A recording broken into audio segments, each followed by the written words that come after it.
I occasionally think how quickly our differences worldwide would vanish if we were facing an alien threat from outside this world. And yet, I ask you, is not an alien force already among us? Hello and welcome back to the show. Got a good one in store for you. Ladies and gentlemen, this is a party tonight. I can't believe we made this happen. We've got JJ and Landon in the house. I'll give you a chance. JJ, why don't you start and tell everyone where they can find you? Welcome, gentlemen. Tim, great to see you, sir. Landon, as always, great to see you, sir. Excellent to convene on these matters, as always. Matters of high weirdness and conspiracy culture. And, you know, Landon being a fellow West Virginian, I'm, contractually obligated to work with him on that basis alone. But no, we actually been doing some weird West Virginia stuff recently there, myself and Landon there on the Daily Dissident.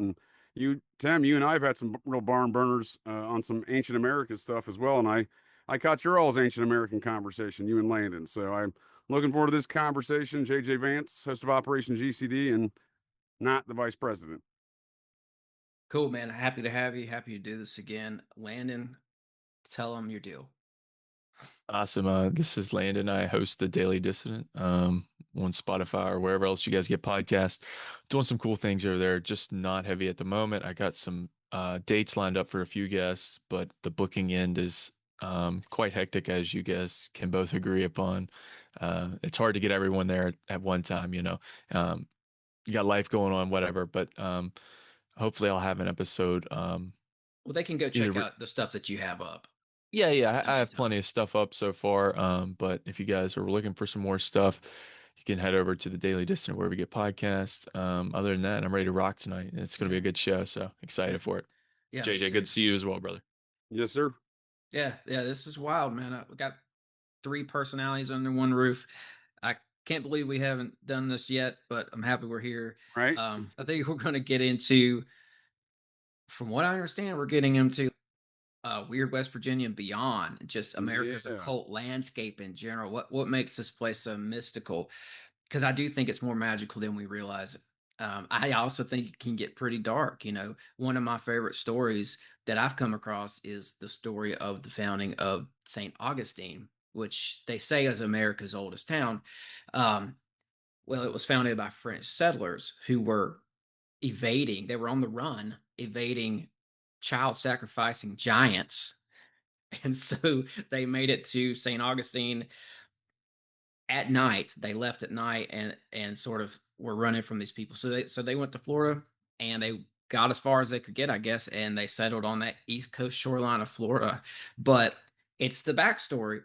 It's that weird occult scaffolding behind it that's just, I love these kind of stories, That's the thing that maybe we can get into today. Absolutely. That's St. Augustine's a beautiful town. I've visited there. It's certainly you can tell the age of it. I'm often intrigued by the stories that get put on top of these older places. And I don't want to go tartarding on you folks, but because I think that's in no disrespect for folks who subscribe to Tartaria, theories, but my viewpoint is that seems to indicate they're just mashed together older tales of Lemuria and Atlantis and stuff like that. And really, what we're trying to do is they're doing it. I don't discredit them for their efforts. There's no incorporation of mounds in those theories. That's one of my issues. But what I think they're trying to do in that community, and what we're trying to do here, and what we're saying is, there's an ancient history to America that we don't understand. We try to, piece together these details, but we're told places like St. Augustine, Florida, is the oldest city in America. But I question some of the validity of those statements because where do those folks come from? How did what got them settled here, and why are we just laying over these false narratives of history over the top of it? What are we really hiding in that regard? Yeah, this is a neo approach to the Tartarian matter, where it's we take bits and pieces of that work, but we don't come at it from their traditional ways. Like this is, you got to, like you said, JJ. At one point, you told me this. You've got to incorporate the mounts into this. If you don't, what are we doing here, right? Yeah, absolutely. For sure. Yes, sir. And it's not even just the actual existence of the mounds, but the knowledge base in which those folks had that constructed those mounds. Right. You don't have an explanation for where that education came from, right? Right, and how in depth they are with the solar system and aligning of that way, and also you have the my favorite's the Serpent Mound. I know I've chatted about it several times, but is it really a serpent? Right, that's to be told. Some people believe it's the fetus. I mean, what is it? The sperm, egg, and the Sperm and the egg, yes, sir. yeah. Are we going to talk about Serpent Mound all this early? I was hoping to avoid this. I'm just kidding. I'm just kidding. Yep. If you're gonna talk mounds, that's where my head goes immediately. So I mean, it's the largest effigy mound in the world. That's the mecca for me. It's the mecca for mounds, and really, because again, that Serpent Mound, again, that's what I mean. But it's a great example of what I mean by we don't understand the folks. Like, even if they say like, oh, the natives built it, or folks like Cyrus Thomas from the Smithsonian who had, I think, more of a more reasonable theory that the ancestors of the Cherokee are the mound builders. I do think there's a lot to that, even, and a lot of evidence to indicate that. But the thing that's lost in all these things is whoever built the Serpent Mound knew how to read, like you're saying, the astronomical understanding of the universe. They embedded in that a calendar in which to survive in this world, by the seasons, because that mound, what is it, 400 meter or so, 1,300 feet or so, mound, shaped like they claim a snake, but again, it's a sperm and an egg, if you ask me. And because it depicts the inception of life, the mound does, the sperm and the egg, and then once you're alive, then you can sustain life by, it tells you the seasons, the equinoxes, the moon cycles, et cetera, et cetera. So we agree on that. I just want to jump in here and say I do think it's a snake and an egg personally, but I can agree with JJ. Like, there's this astrological thing tied into it, and I just want to add that there were other serpent mounds as well. I just found some documentation on one in Kentucky. It's near what's it called, the Big Sandy River up there, where they talked about this in Hellier, guys. They were finding glyphs up there on the cliff faces above that river. There's a serpent mound there. I've seen pictures of serpent mounds in Indiana. There's one in Seattle in a park. There's one up in Ontario. So this is a thing that we've just not been told about. And it gets real interesting once you realize that these are aligned with the stars. I mean, I totally agree with that. It's almost as if there was, and this is what I believe actually, there was a class of astronomer, alchemist, priest, engineers over here building stuff and aligning it with their concepts or conceptual ideas of the zodiac. It gets real deep, Yeah, and if you look at the astrotheological understanding of the mound builders, based upon what we can extrapolate from their their mound stuff and some of the tales passed down through the natives, it's the same theological understanding as the pharaohs and the pyramids. They're trying to launch their soul to a comet, essentially, to take you to Sirius. Right, the outer realm. One thing to add there is, I want to, this is a question I commonly come across. I keep asking in my head is, are they the same people? Are we talking the same race of people, or the same, are they even people? Like, are these like extra, say ET, but maybe they're fallen angels, that's very likely. So I don't know. That's kind of what I come across when I'm coming from there.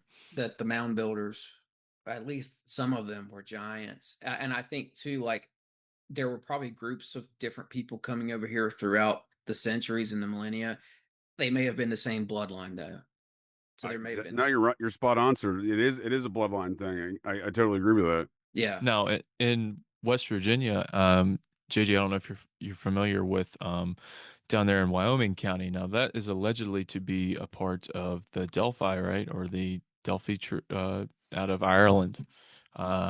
It dates back several thousand years. Well, that's where we find those Celtic inscriptions, right? Now that's where it gets weird, and that's where people don't like to go. See, not your what's that bozo gets on Joe Rogan all the time with his stupid glasses on? Graham Hancock. Which bozo? Which one? Graham Hancock. That's what I call him. I don't care much for his stuff. Yeah, if you're seeing it on Netflix, bro, it's probably rigged. I mean, that should be like a given. You know what I mean? Like, it shouldn't even be a debate. Like many that's folks, propaganda. Graham Hancock makes a lot of good points, but he's an ancient alien cargo occultist, so he's trying to get us to subscribe to his ideal system, ultimately speaking.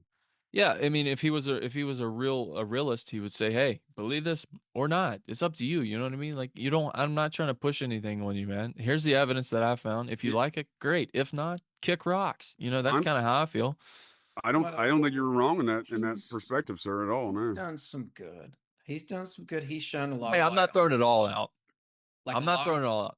There's a lot of people in the space right now questioning the official narrative that we know is bunk, who were brought into this space by Grant Hancock. And I mean, Right. he was part of my journey too. I've got his book For right sure. here on the No, shelf. no. I mean, he makes some good points. You're making some good points too, sir. So, The one thing I concern myself with Graham Hancock is why don't we talk about folks like Augustus LaPlongeon? You know, why is his name never brought up? And if it wasn't for folks like Augustus LaPlongeon, we would never even have a Graham Hancock. yeah, yeah, I like that. I like that take. I mean, I appreciate all the takes from you guys. Like that's why I wanted to get both of you on here for one episode because I do appreciate the way you guys look at things. Like even if I disagree a little bit with Landon there, it's no big deal. We'll, you know, I I Right. see what he's I'm not saying, saying I'm not and saying that he's a terrible like he's like ultimately like all wrong. Like not yeah, everything he says is wrong, especially like his Gobekli Tepe stuff. Like I'm with that, but what I'm not with is if we're talking these ancient civilizations, how come like this I guess you would say the white narrative of this. I mean, some people have called it very neo-Nazi type. Even if you subscribe that the Celts were here long before Columbus was, you're automatically a Nazi. But Yep. somehow there You're was denigrating Columbus. brown folks. I'm out of here, sir. If you're going to start denigrating brown Yeah. folks. Columbus and his boys, that I guess they were over here writing in Celtic hieroglyphs. So yeah. Well, that's part of the propaganda is to make you call yourself racist for trying to get to the bottom of the actual history. Yep. There were white folks here. There was Asian folks here in this nation. There was brown folks of varying varieties. Yeah. You had them cross the damn land bridge over. I mean, Native Americans are the closest thing to an Asian there is because of their. Have you done the research into their the way they literally do not they can absolutely like destroy alcohol in their system. That's why they don't get drunk. Well, yeah, but there's evidence of Chinese anchors off the west coast. You know, old Right, crossing. stone anchors. There's evidence of the Chinese come up the Mississippi, no different than the Celts I have Right. Turkish. and the Welsh. I have Turkish in me. I can confirm that I can drink a lot of alcohol There you go. Yeah. and hold my own. So the Which I question don't is, do. I don't drink anymore. But back when But I did, I could put it there's down. evidence of Hittites and Phoenicians. That Hittites, that's ancient Turkey, right? So they're here. Mhm. That's what I'm saying. There's brown folks of varying varieties. There's red folks of varying varieties. The Celts, the right. Cherokee, the ancient Cherokee. That is. Why does the Cherokee look so much like the Scots Irish? And they're very tall too. If you haven't, a lot of Cherokees are pretty tall That's what people. I'm saying. They have an interesting dynamic. Their culture is very much like the Scots Irish. They call themselves clans. They build homes like the Scots Irish did. They they organize their societies like the Scots Irish. They look like the Scots Irish. The Scots Irish when they came here, they intermarried with the Cherokee. So that's what I'm saying. We don't You go understand that history. far. We're sold propaganda. I don't think it's about white and black the further you go back. Now, this is my opinion here. Okay. My opinion is that the first people were probably Middle Eastern. They probably were mild or dark skinned, but maybe mild dark skin. I don't know. I wasn't there. That's just my opinion. Depending on where people moved, like if you moved down south, at some point the skin became darker. If you moved up north, at some point the skin became lighter. But my point here is I don't want to we're cut from the same cloth here. Right. There's one race. Exactly. It's all about propaganda when you're talking about race, right? I mean, Yeah. that's part of the That's propaganda. that's entering the narrative in itself, Yeah. right? That's cancel culture at its finest. Right. Yeah. But I mean, going back to astrology and stuff like that. And you know what? Honestly, too, the further you go back, you start to see depictions of things that weren't human. Like to answer Landon's question from earlier, where you said, were they even human? Well, I've heard it said that Sumer and Egypt were the first. That's where history began, was Sumer and Egypt. Well, now we know that there's these Ubade people out there that predate the Sumerians, and Right. they look like they had lizard faces.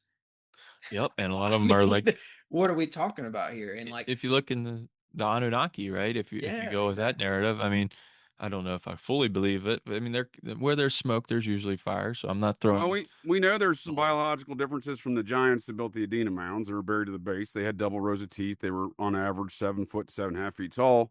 So we know there's some biological differences there. I do believe that there's these bloodlines of these mound building cultures that date back to that. And I think Cincinnatus, the man who was venerated by the secret society that started America, the Society of Cincinnati, I think they do believe that was an ancestor in their bloodline families, and that Cincinnatus was a giant because they built a giant statue of him on top of a mound site in Cincinnati. And wouldn't you say, JJ, like, this is my opinion on that. I don't think the Roman Empire ever quit. Like, I just think it expanded. It put on a new mask. You know what I mean? Like, For sure. It's the Vatican. They rebranded, they condensed a little bit, and which if you were going to, cover up a lot of, that's how you do it. You fake your own death, man. You just, this is how we're Yeah, going to who's the write richest history. nation in the world? Well, I would say the Vatican, but 100% is the Vatican. They're the one. They're oftentimes behind the one. They're the ones helping perpetrate things such as the One China policy in the UN. Again, they help rule the world. ask Grant, ask Graham Hancock about the Vatican. We'll see it. We'll see his response on that. Right. No, I'm not saying everything's Jesuits, but I mean, obviously, the Vatican play a major role in running the world. Play a lot. They're the wealthiest, most powerful nation in the world. Yeah, they play a lot. Yeah, there's and I do think that they've got a Smithsonian sized vault down there, if not bigger, full of this ancient history stuff. Yeah, There's go stuff into down that. there that would rewrite human history altogether, and like I want to take it back to North America though, and talk about the weirdness of this place some, and like I'm thinking about this article I read recently. I've been collecting all these old articles. I've been trying to track down because I'm on the trail of these ancient cities in America. I know they were here. And I found that there was an old Hopi medicine man who was talking about how they believed that there were three major cities on the Pacific coast. I'm thinking, from what I can gather, I think Seattle was one, uh, San Francisco was one, and LA was one. And that same Hopi medicine man said they had legends of the lizard people who lived in LA back in the day. This is not, they didn't call it LA, obviously. This is the city LA built itself on top of. And there's all these tunnels down there. And Did they have taco trucks in the ancient LA? There's some good tacos. I love taco. Every time I go to LA, I get a taco truck. I mean, that's for damn sure. Are they kin to the Getty family, Tim, by chance? Were they Ubade people? Were they reptile people? I don't know that, but I think whatever they were there, and they built a city where LA stands today, and those tunnels down there still exist. Some of those tunnels, the tunnel system, come from these ancient people that the Hopi talk about. And I'll do something on this one day and go into it more. But I've got an article about this guy in the 30s who went down there and found these tunnels right where the Hopi said they were. So, this is just bringing it back to the weirdness of this land, right? Like, again, alchemist, priest, engineers over here building stuff, right? I had a lady hit me up last night. I was talking to this lady from Minnesota, and she heard mine and JJ's one of our episodes, and she said, "Oh, I live in Minnesota. I had no idea about the Kensington Runestone or any of the crazy stuff here." And she told me the name of her town. She's like, "Have you ever looked into this?" I'm like, "No," but I looked it up on a map real quick, and I saw that it was right below Minneapolis, and it was right on a river, and it was right at the confluence of a river and a lake. So I told her, I'm like, that's indications that there was probably an ancient settlement there. For sure. Because we know Minneapolis was built on a mound site. Up above Minneapolis, Grand Rapids. I know that was built on a mound site. I have the documents to prove it. They cleared, I don't know, 60 mounds to build downtown Grand Rapids. What about Minnesota, right? Like, or Minneapolis, JJ? It's Minnesota. Minneapolis, St. Paul, big time. It's Minnesota, bud. Minnesota. But like, that's what I'm talking about. Things get weird, and like I've had a lot of people tell me that they live in these type of towns on rivers, and that there's just a feeling in the air that there's like a darkness over the place. George Floyd. I agree. It goes in my theory of weird happens in and around mounds. And there's an esoteric and exoteric reason why the ancient culture is built on these confluence of rivers, like you're saying, the confluence of a river and a lake there in Minnesota. And then there's there's all this lore and legends and theology of these water gods and feeding a sacrifice to this one specific one that exists at the confluence, this water demon that exists at the confluence of waterways. So you have that. And then so you have these ritual spaces there as a result of that. And then you also have the fact that the waterways were their interstate highways. You know what's interesting about the water demon, JJ? If you go back in history and you look at all the water demons across mythologies across the globe, they seem to be androgynous. Just throwing that in there. Like Yep. from Babylon to Japan, they talked about these like Eanus or Oanus, I should say, type entities that were like androgynous. So it got me thinking when you said that, like, what if that's what we're talking about with LA? Because LA's right there on the water, right? You've got Venice Beach right there. What if there was Not only that, Oh some no, water LA's demon a mountain action? city, sir. LA's definitely a mountain city. I've mapped some of that. what Love it. JJ, what do these three things we're talking about have in common? Well, two things plus a third one that I'm about to mention. America. Smiley face killers. You're right. Ritualistic deaths, waterways, mounds, all in the same ballpark. Occurring at the All, sites of ancient human sacrifice, modern all day young males. Yep. Young males at that. The calling. Always has been. It's not So, real. Pittsburgh, right? There's nothing to that. It begs the question of what came first, Bill Clinton or the blue dress, Monica's blue dress, but Philadelphia, PA or Philadelphia, Egypt, right? Right. Memphis, Tennessee or Memphis. Memphis. Yeah, I was gonna say Memphis. Cairo, Illinois. Cairo, Illinois. There you go. These are ancient mound cities. What which came first? Are we naming these after the old city, or these were already named in an old culture? I agree. Right.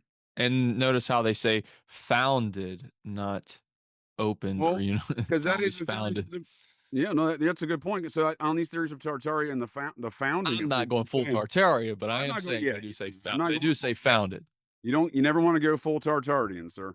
Never go full retard. I know that there is something about the language, obviously, and I do think there's something to be said about some of these theories of the Tartaria stuff. So if you have ancient Greek architecture of this old nature they're calling Tartaria, well, let's look at what we're dealing with. We're dealing with a society of Cincinnati venerating these mounds of giants from the ancient Roman Republic. The ancient Greek architecture they're in is what their favorite architecture is. Well, let's just play around with the idea that those buildings were built by the same culture these people are venerating. That's Cincinnati's culture. So there is something. That's what I'm saying. There is something I think to the Tartarian theories. Are just misappropriating some of these ideas. Yeah, that's what I'm saying, bro. I think that we can come at this the way we're coming at this right now. We can start as we go. We can start like we're in a shelf, like we're going through the supermarket, just taking Tartaria stuff off the shelf and just adding it to our That's a basket. good that's a good way to put it. If you look at fits in. If you look at the original settlements in New York City and Philadelphia, this is all ancient Greek architecture.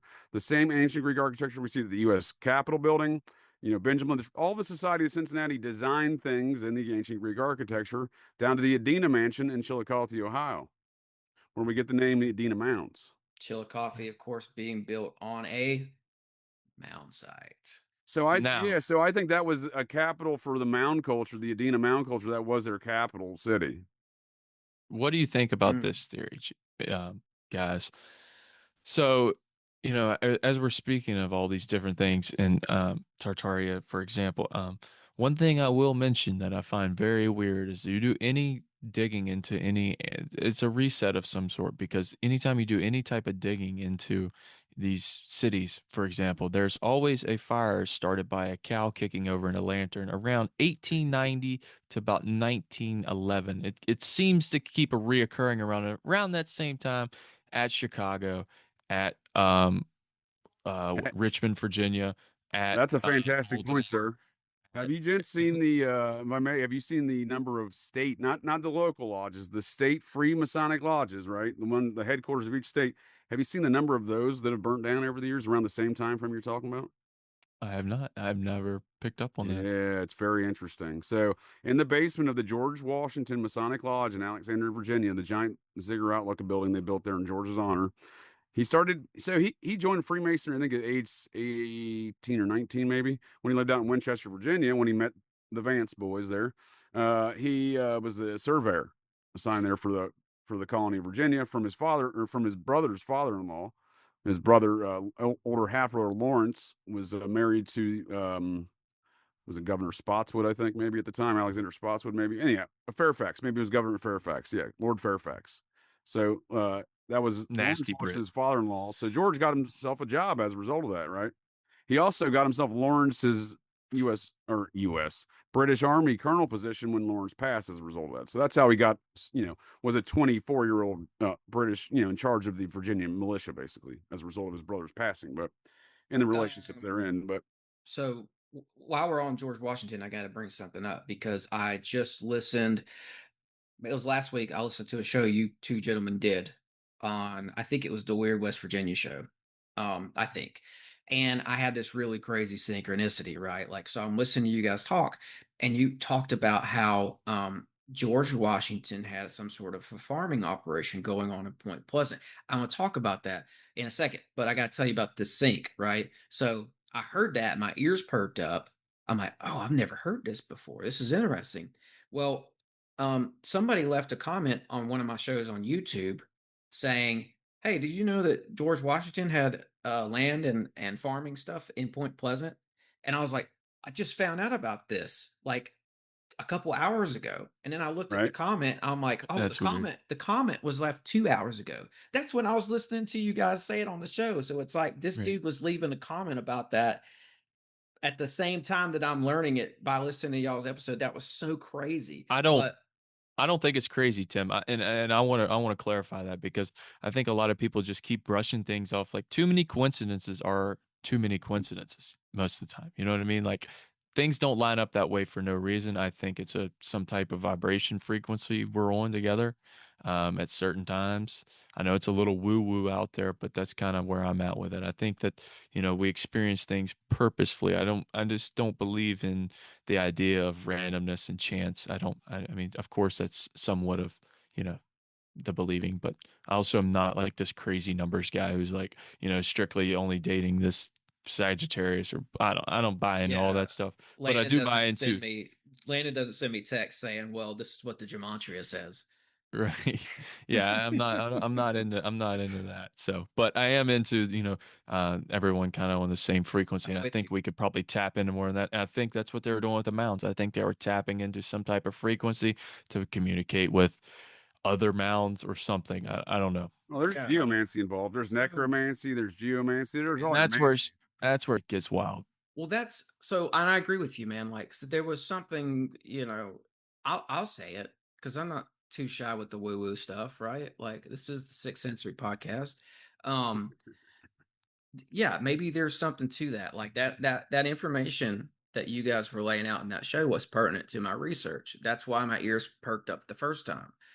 And I was just like, wow, I can't believe somebody else told me this at the exact same time, the exact same day. But my point was saying all that is like, let me get this straight, right? Like Washington owned the land that Serpent Mound sits on and land at Point Pleasant. Yeah. Well, he dispatched his neighbors. He dispatched his neighbors from Loudon, Virginia, to the land that Serpent Mound sits on, and they kept it in their family until it was preserved in a state trust. Right. Also, the richest county in America, Loudoun County, Virginia. I thought that Washington had some sort of claim to the land in the first place, and that's why he was able to get his buddy living there. But I might be wrong. Well, I think he might have had a claim. You might be correct there, sir. I'll have to go back and look. I just don't want to misquote that. So after the war, after he formed the Society of Cincinnati, George continued on his surveying efforts and going through Point Pleasant. He'd already been there earlier in his life when he was the official surveyor for his brother's Ohio company, of which Thomas Worthington, the man who brings us the Adena Mansion, the Adena Mound, and Chillicothe, was his family was part owner in the Ohio company.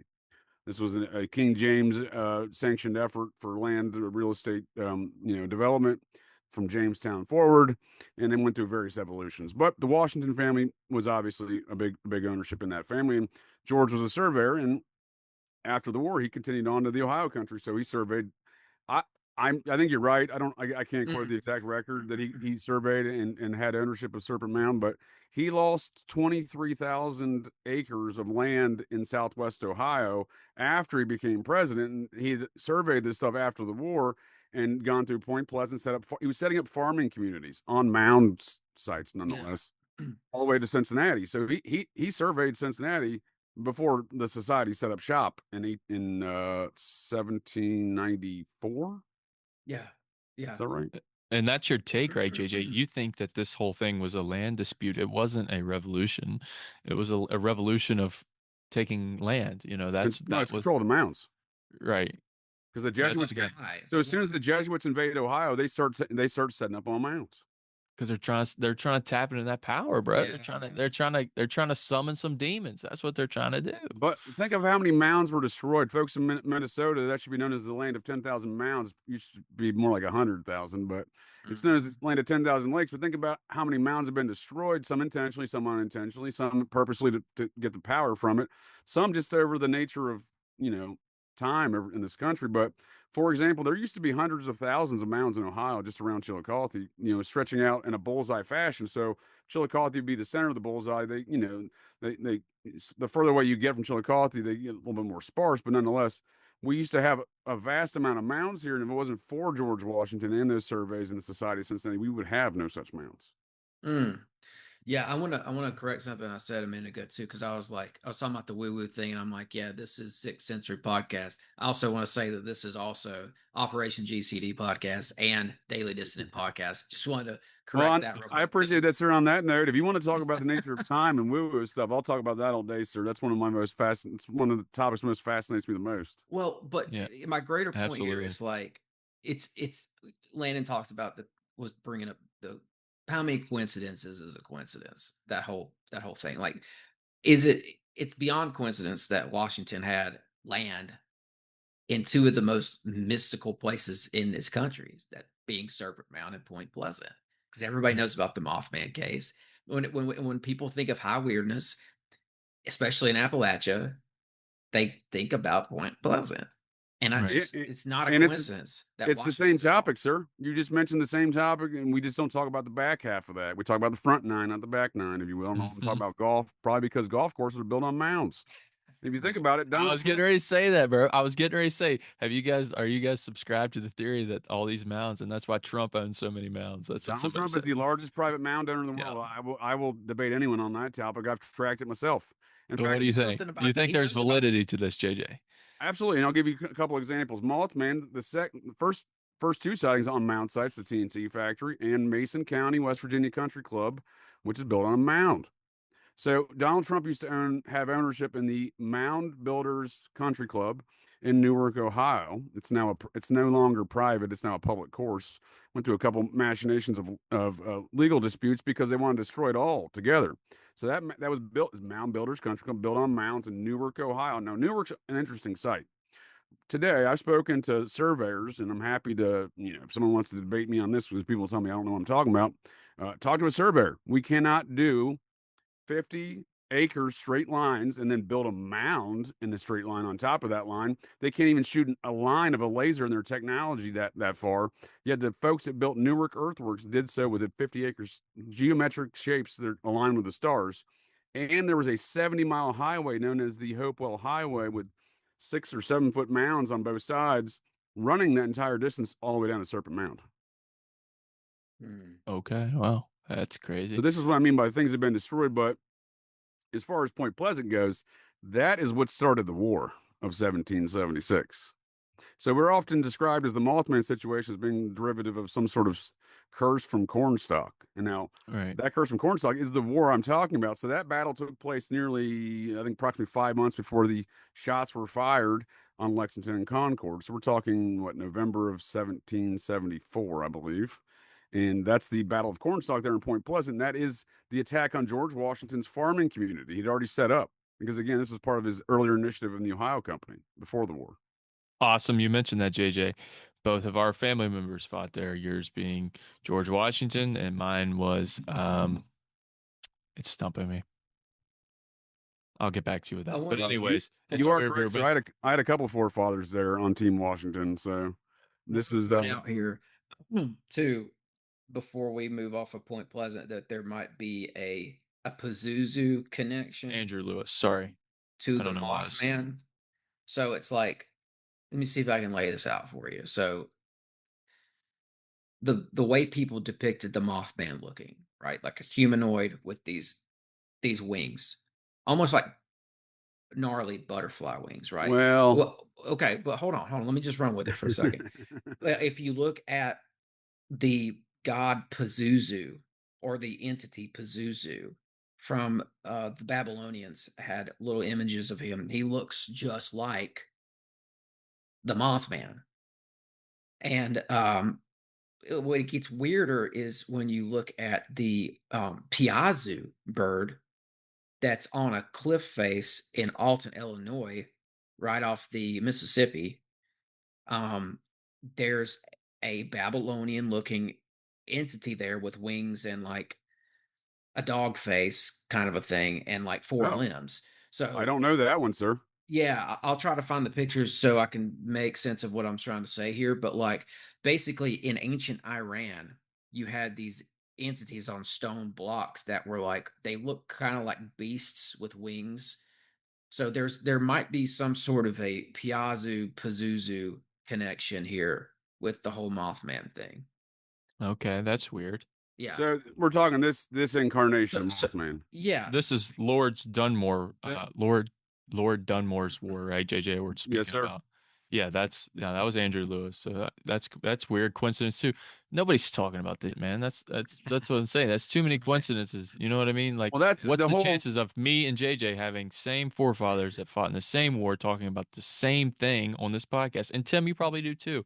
I'll do you one better on that, sir. What's the aspect, or what's the odds that a fellow named Brad Minyard, I do Chasing Menard series here. He's a descendant of one of George Washington's spies. What's the odds once we start diving into that tale?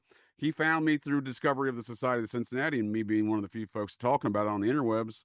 We've been doing a series about his journeys and his genealogy and whatnot, and we find his forefather, Abner Vance, my forefather, and George Washington in Rowan County, North Carolina in 1781. So what are the odds of any of these things, right? What is the nature of reality? What is the nature of time? What came first, Bill Clinton or Monica's blue dress? Guys, take a good look at the screen because I'm about to, and think about what this looks like because I'm about to show you something else. All right. Sorry, I'm not trying to like go all over the place, but I've got to throw this in. Do you guys see this? Yeah. This is Pazuzu. That's weird. How close is that? Pretty damn close. Pretty damn close. So is that intentional? Because I say that because is this an ancient alien cargo cult that wants us to see this in this incarnation of this tale? Because the eyewitness reports do not report this thing looking like this. Now, I hear you, and I'm trying to get to the bottom of that. And I want to point out one other thing. Look at this thing's Look at his face. Look at it. Scroll down. Look at his cock. Hold up. What is The that? size of Is that a dong in fake? that thing. What's going on here? Is that a sex cult statue or what? Oh no, Now, that's where I get it. I mean, Yeah. is this an inside joke that they're putting on us? You know what I mean? Like, That's what I'm saying, dude. hold on, guys. Let me tell you. I didn't even know that this had a snake wrapped around its leg. Like, Was that Graham Hancock? Look, that was the first thing I noticed. Tim was like, I mean, look at the face on this Graham snake. Snakecock? The face on this thing looks identical to the face of the Piazzu bird that's carved on the cliff face in Alton, Illinois. Yeah. pull And- that up. Yeah, Okay. I gotta see that because I know the area and that's a heavy mound concentration region. Yes, dude. It's right below St. Louis. He's Right. Look at this thing, bro. Now, what they did was it's the same face. Right? Yeah, dude. So What? I've never even seen this before, man. When was this? When was this allegedly? somebody colored it in. I So assumed that much. Yeah, I assumed that much. this was carved in here, and I think it had some sort of coloration to it as well, like they were using like old dyes. Well, I was going Um, to say some sort of clay or something like they do in the other stuff, right? What are we talking about as far as the actual original inscription? We know what that looks like. No, it got defaced, but they had pictures of it. So this is a representation of what was there before it got defaced, right? I'm pretty sure that's how it went. Well, But the horns are very interesting. yes, but I mean, Kind of looks this Japanese. is right down the road from I was going to Cahokia. say it looks very Asian, right? Yeah. And I was saying there's evidence of the Chinese up the Mississippi where this is found. It's not. It's not ancient alien cargo cults. It's Asian alien cargo cults. Oh, there we go. All right, it's so fried rice. Oh, fried rice. now I'm going to show you some of the first pictures that came out of Iran, and I want you to see that entity and how close that entity is to this one. All right. So somebody just painted that in Illinois. No, it was already on the cliff face. The cliff face got defaced. Whoa, dude. They had pictures, so they drew it basically. It says, is Piazza bird a Native American dragon? I'd say look at it. It looks like one. I think it goes back beyond further than the Native Americans. Where did the Chinese come from? You know what I mean? Why is there a Chinese Freemasonry revolution in 1776? Essentially Freemasonry, right? Largely focused through it. And the same as in this country, same as in France, same as in Sweden, same as in Norway. Why are there always these revolutions simultaneously, right? No one recognizes really so much that Chinese one, but it happened at the same time. Yeah. They got mounds. So I'm going to have to use... I think they call them Kurgans over on that side of Asia, but they got mounds. I'm going to have to find a better picture. But there's basically what I'm trying to show and find right now is that there are entities that look just like this. They've got the wings. They're in the same posture. They've got the sort of beast-like features all over the place in ancient Iran. So what's your take on that, Tim? What do you mean? What do you think the correlation is? This was a Babylonian entity, possibly called Pazuzu, who somehow they knew about over here and they called it Piazzu. Okay, that's weird. Or since it was right off, this is right off of the Ohio and the Mississippi. Well, Tim. Then that what do you mean by Ohio, Tim? Those people were coming over here. They were traveling up that river system, and they probably brought their gods and myth and lore and legend, and some of it was probably real in the first place too. They brought their gods over. Absolutely. But what do you mean by Ohio? What do you mean by what do I mean? Because in Japan it means hello and goodbye, but in Native American culture it means something different. But yet we have the same word across the globe. Why is that? Tell me. Hit me with it. No one cares to answer that question. I've been asking that question since I moved to Ohio as a youngster. I mean, what is going on here?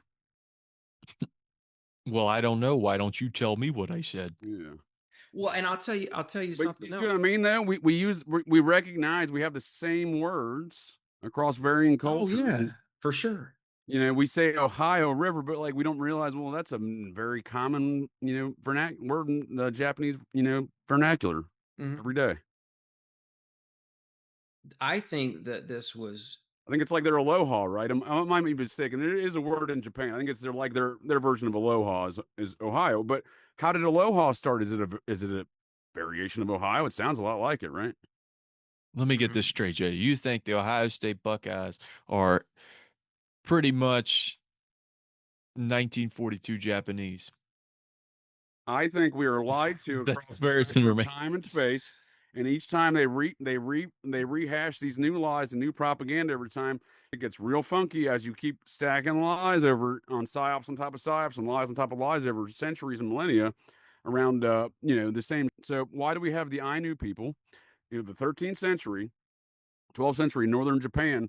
They have red hair, they look very European, they have blue eyes, and they're all expert expert swordsmen and on horseback assaults, and similar to the Knights Templar. So why do we have both across Northern Europe and Northern Asia? We have the same character features amongst the same class of people, right?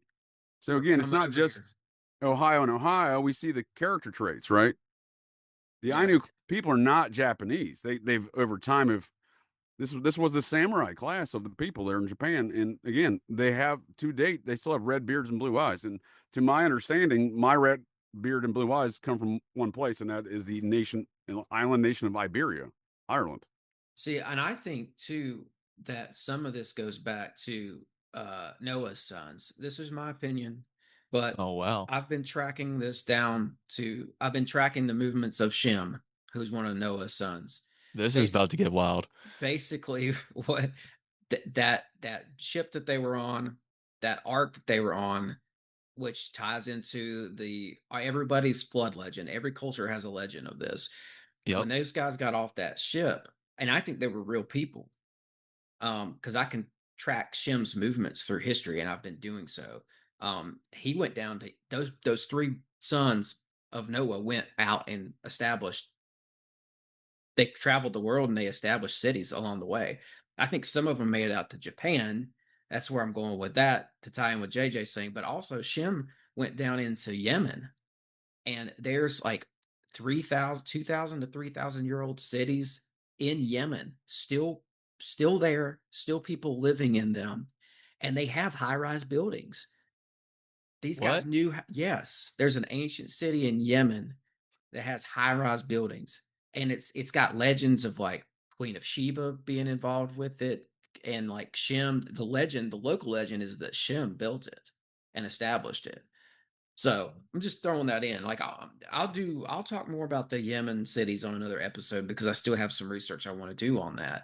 But That's just cool. I'm interested to hear more about that, sir. I've been to Yemen, so I'm yeah. familiar with the territories. Well, I thought it was. Is it pronounced Yaman or Yemen? I think it's Oman and then Yemen. Oman's Here in next America, door. sir, we like to make up Oman. new names for countries, if you will. Oman. I'm going down there to Oman But this week. Well, check it's like this out. Japan. It was not named Japan. That was our backwards way of Americans saying, "Oh, what are you saying to me, Nippon? We'll just call you Japan," because they called the island of Nippon. They were the Nipponese. They're not Japanese. So yeah, and I know some people will probably opt out of the Noah story, but I'm into it, dude. if you still follow that model, this goes back to a handful of people, one family who helped develop and grow communities all across Europe and Eurasia. And you go to remote places like Yemen, and the local legend there is, yeah, Shem settled this. What's Helped us his other build the sons' city. names? Ham and Japheth, I think. Ham. Yeah, Ham's interesting in the Bible too. And there's legends in Japan that one of those boys was the one who came through and established it in the first place. I don't know if it was the whole area of Japan, but there's a spot in Japan where they say that it was one of Noah's sons who first came there, right? And just tying it back in with like these people were coming over here. This is why North America is so weird. Some of these people, I think from Iran, were clearly coming over here because there's remnants of their gods over here carved into the cliff faces. What else were they doing? They were coming over here and they were building walled cities. All throughout the Old Testament, in the Bible, you can go through and read about the way they did things. They built walled cities all over the Middle East. I think they were doing that over here along the Mississippi and the Ohio. And I've got one for you because this is potentially one, right? So what do we say, JJ, right? Like they built their settlements on the confluence of waterways, right? They were coming up the Mississippi, branching off like the Ohio. That's where Point Pleasant is. And back in y'all's neighborhood, right? Charleston, West Virginia, right? I got this old picture of Major mound sites there, right? Major mound sites. The Kawanaw River. The Kawanaw. Kawanaw, what are you calling that? Kawanaw? Kanawa? I'm just butchering every name in the book. I was gonna say purpose. That's Kawanaw. The Kawanaw River. Bro, I knew you guys would have something to say about Charleston. That's why I brought this up. Well, the Capitol building's built on a nice mound site there, sir. Don't go. Well, it fits our model. It's at the confluence of waterways, and this is an old picture, and it looks like it's got a wall around it, right? Yeah, that's weird. Now, is that just something to do with the water system, or is that an ancient city wall? Right, and that's a good question to ask. And why isn't that wall still there? See, look at that. It goes. It's not, It goes out of frame. It keeps going. And if you look at old cities from the Middle East, well, that's what the capital is today, right? Yeah, yeah, it's the capital of West Virginia. The capital. No, I'm saying like the image we're looking at right now, where that base between that riverway and the hillside is where the Capitol building sits. Oh, I think you're right. Also, it has a golding roof. So. We're looking from the west. If you ask me, we're looking from the west to the east right now. 24 karat gold roof on that baby. Is it really gold? No way. Yeah, dog. Solid gold. Look it up. No. Look it up, bro. It's real. You think I'm lying? It's Dude, solid gold. you want to talk about gold roofs? Look at the There's Hare they're al Krishnas there in Moundsville, West Virginia. And they're gold yeah, roofs. dude. West Virginia is home of these alchemical alchemists. Man. I don't know. So I what think else? that was part of the It reason really why is they gold branched though, off so from that's weird. Virginia. To be quite honest with you, I don't think it had. Yeah, there was a little bit to do with the Union and the Confederacy, but all that's wrapped up in the Society of the Cincinnati Dispute anyhow. So Right. I think what we're talking about, some of that stuff within West Virginia, is the mystical nature of it versus the rest of Virginia. And Lincoln needed some votes, you know. Well, we don't know the story about Lincoln. It's funny you mentioned that. I got stuck in a Lincoln rabbit hole just the other day. Apparently, who was his daddy and what did he do? Well, I like to think his daddy was the son of Captain Abraham Lincoln of the Virginia chapter of the Society of Cincinnati, a frontiersman who allegedly got trained by the likes of folks like Abner Vance, who was trained by Daniel Boone in such matters, and then he trained allegedly Davy Crockett and Abraham Lincoln, amongst the other some of my other frontier forefathers, the Maynards and whatnot, were involved in there, like Charles Manson, mine's forefather. But nonetheless, what apparently, Think I uh, was lying, Tim. apparently, there you go. Apparently, Uh, Lincoln's daddy and his daddy. There's a different guy who was part Cherokee. It seems it was Lincoln's daddy. So is this not in the picture because it's all right, JJ, I No, think it's flip flop, Tim. It's flip I didn't. flop. I didn't mean to hit that, but I didn't mean to hit. I do have something to share about Abraham Lincoln. I was trying to close that little okay. box. All right, let's just have a gander at this and then I'll go over Well, there. So, let's this compare is that one to the one up there in Moundsville. They built on a mound, the Hare Krishnas. so right, I want to get to that, dude. I really do actually. What was this here though? Do you think this building was here at the time That's that what I'm that saying, picture dude. was It's that taken? ancient Greek architecture, right? Yeah, it Ancient seems Greek like it. revival. Seems like this was an old place and maybe it was an old walled place. So just saying, What? But get out of what's the there for purpose of that. putting gold on top of a mound as far as geomancy goes? That's what I'm getting at with the Hare Krishnas. Are they tapping into something? Yeah, dude. They're summoning. So that's the narrative. That's what they need. That's what they need to do. And they need us to not believe that. We need to think that that's the most craziest thing that they couldn't do that. The schools are just going to say, "Oh, well, the capital's gold in the story. Have a good day, What kids." You you're know what I mean? describing is a tale that is as old as Babylon, sir. That's what they did in Babylon. Pay It's no all attention bullshit. It's all to what's going on in the bullshit, temple. man. All these dudes are, and that's what I've came to notice in my 25 years on this earth. Everyone's full of shit. No one knows. That's pretty much how it goes. So So I do think there's a lot to these ideas of the geomancy and the building on these mound sites and the ancient nature of some of these buildings. Now, I don't know when they built this. They say they founded it in 1968, but I don't know what that means, right? They say they founded this in 19. So that's what I'm saying. Like, how old is the Capitol building? How old is okay. this building? It was in the hills of West Virginia on a mound outside of Moundsville. Well, that's what I'm saying. If it's got if it had walled or if it had walls and it was a walled city like the ones we're finding in Yemen, in the Middle East, all across the Middle East. Um, we've talked about this on here before, JJ. Like there was the amount of stuff that we found over here that was Hebrew, that was Mesopotamian, the Mediterranean. It's staggering. It's Dude, all that's been Hindu, covered dude. up. Yeah, That's but Hindu. We just added one of the mix right there on top of the list. You just name. We just throw in Hindu right there, right? is this the place that you're talking about? Is Yeah, this and they have a the gold temple? roof there. It's built on a mound. They say they founded it in 1968.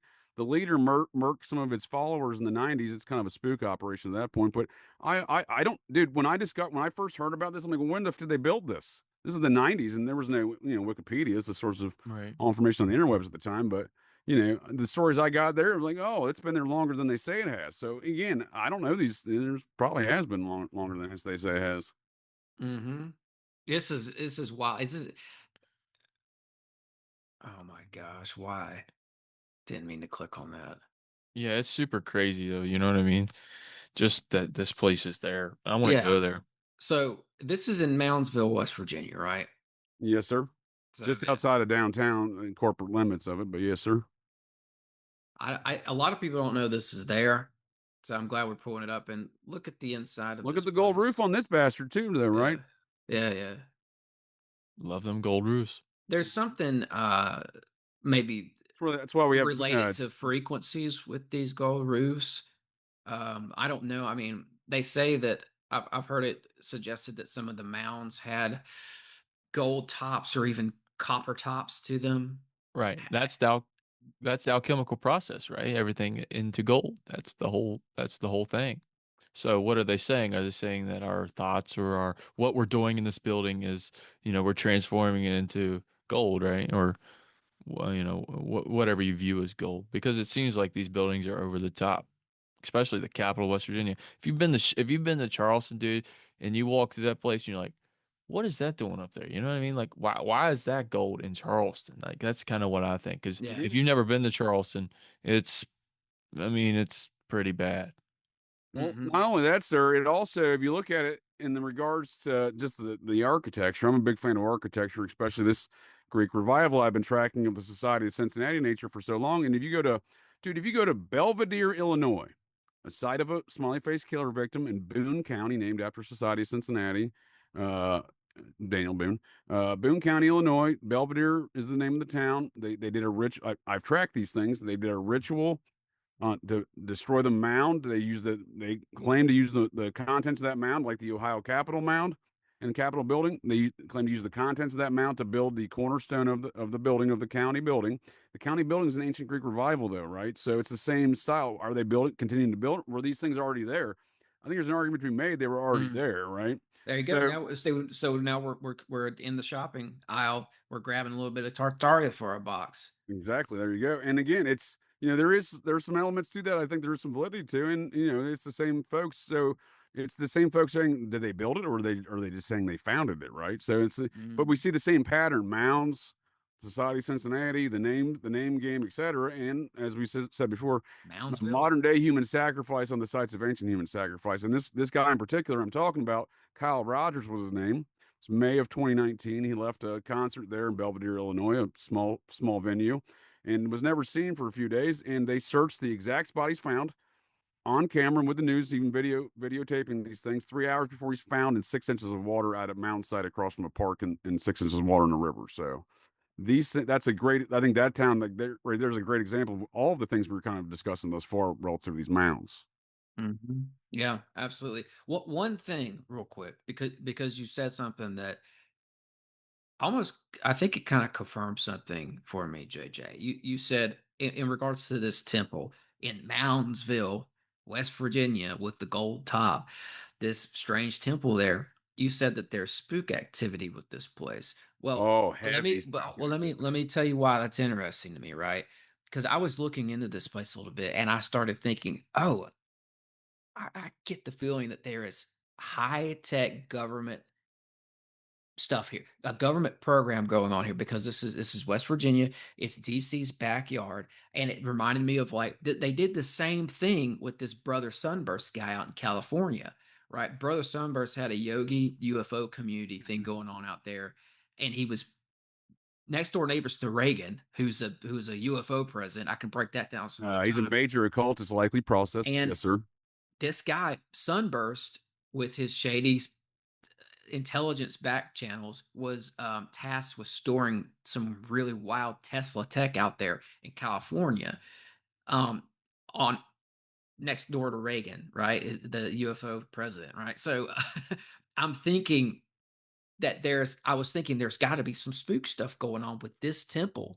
This is like the Brother Sunburst of the East Coast. Well, I like where your brain hole's at, Tim. So I was just speaking of synchronicities, I was just having a conversation yesterday's about how West Virginia is used as the cult and hood rat deep state hotbed of test bed of activity on human beings, no different than California is. So California, you got your West Coast test market, and then West Virginia's your East Coast test market, no different than if McDonald's or any other fast foods corporation is going to roll out a new menu item. They have established test beds: Columbus, Ohio for the East Coast, Kansas City for the Midwest, etc. So this is the government version of that. What you're describing is the California is the West Coast test bed, East Coast test beds in West Virginia. And at some point in time, this was co-opted in that regard. I don't think it was started that way, because again, I think this is older than 1968.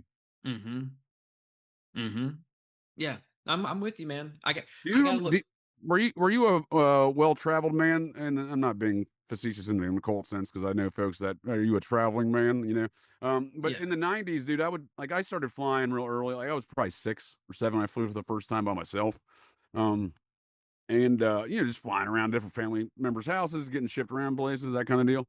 Uh, I can't argue at a bad child. I'm just saying I flew a lot, so uh, extended families and whatnot, and I'd see Hare Krishnas everywhere. The folks that inhabited that facility, and suddenly in the '90s, after their leader murked some of his followers in this kind of spooky thing, no more Hare Krishnas at airports anywhere, dude. Yeah. They just went poof. Hey, what county is So it reeked of a spook operation in Moundsville that regard. JJ? What county is that? I believe that's Marshall County. Moundsville? Yeah, Marshall County. Mm-hmm. Yeah, there's some linkage here. There's linkage here. And I think that we're only sort of scratching the surface here when it comes to government high-tech operations, weird technology, high strange technology, high strange bases. They're all in West Virginia. It's all in DC's backyard. And then you find out that there's mounds everywhere and that there were people trying to open up portals on these mound sites. Who was it? It was who was the occultist that went in and went to a mound site and was trying to open up a portal? Well, the Bait Cabal of the Yes. Typhonian offshoot of the OTO is notorious for that, and their Cincinnati magical situations. But I just learned of a different one of the same regard of a Typhonian person, OTO, offshoot, Typhonian, nature of Thelema, doing the same stuff this Bait Cabal was doing in Ohio and Kentucky. They were doing it in Wisconsin. Mm-hmm. Yeah, I found some Wisconsin stuff as well. There was Nope. A Lovecraftian cult based out of Chicago who was traveling out to Wisconsin, and they were doing magic on the lake. They were using the water. That's it, sir. The Lovecraftian is the OTO Typhonian order, the offshoot. It's not an official OTO, as I've been corrected on numerous times. It is an offshoot, but it is OTO plus Lovecraft. Now, Crowley was in Point Pleasant too, right, JJ? Oh, he definitely came through Cincinnati. He definitely came through areas of these Adena Mountains of Kentucky where these Typhonians have been doing these portal rituals. So there is connectivity there from Crowley directly to the disciples thereof. I don't know if he was in Point Pleasant. It'd be interesting. I thought he was. I thought he was. He was in the region, so I mean, it'd be interesting to know that, in right? Ohio too. He's definitely in the region, sir. He Yeah, for liked sure. doing magic where there was water.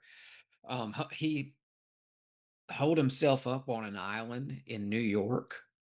It was just Crowley out there doing magic, and he also did the same thing when he went to New Hampshire, and he stayed out there on this lake. It's in the White Mountains, and what's crazy about that is You mean to tell me where Ghislaine Maxwell was just hiding out before she got arrested? it's in. I don't know if it's yes, it's in those it's the same.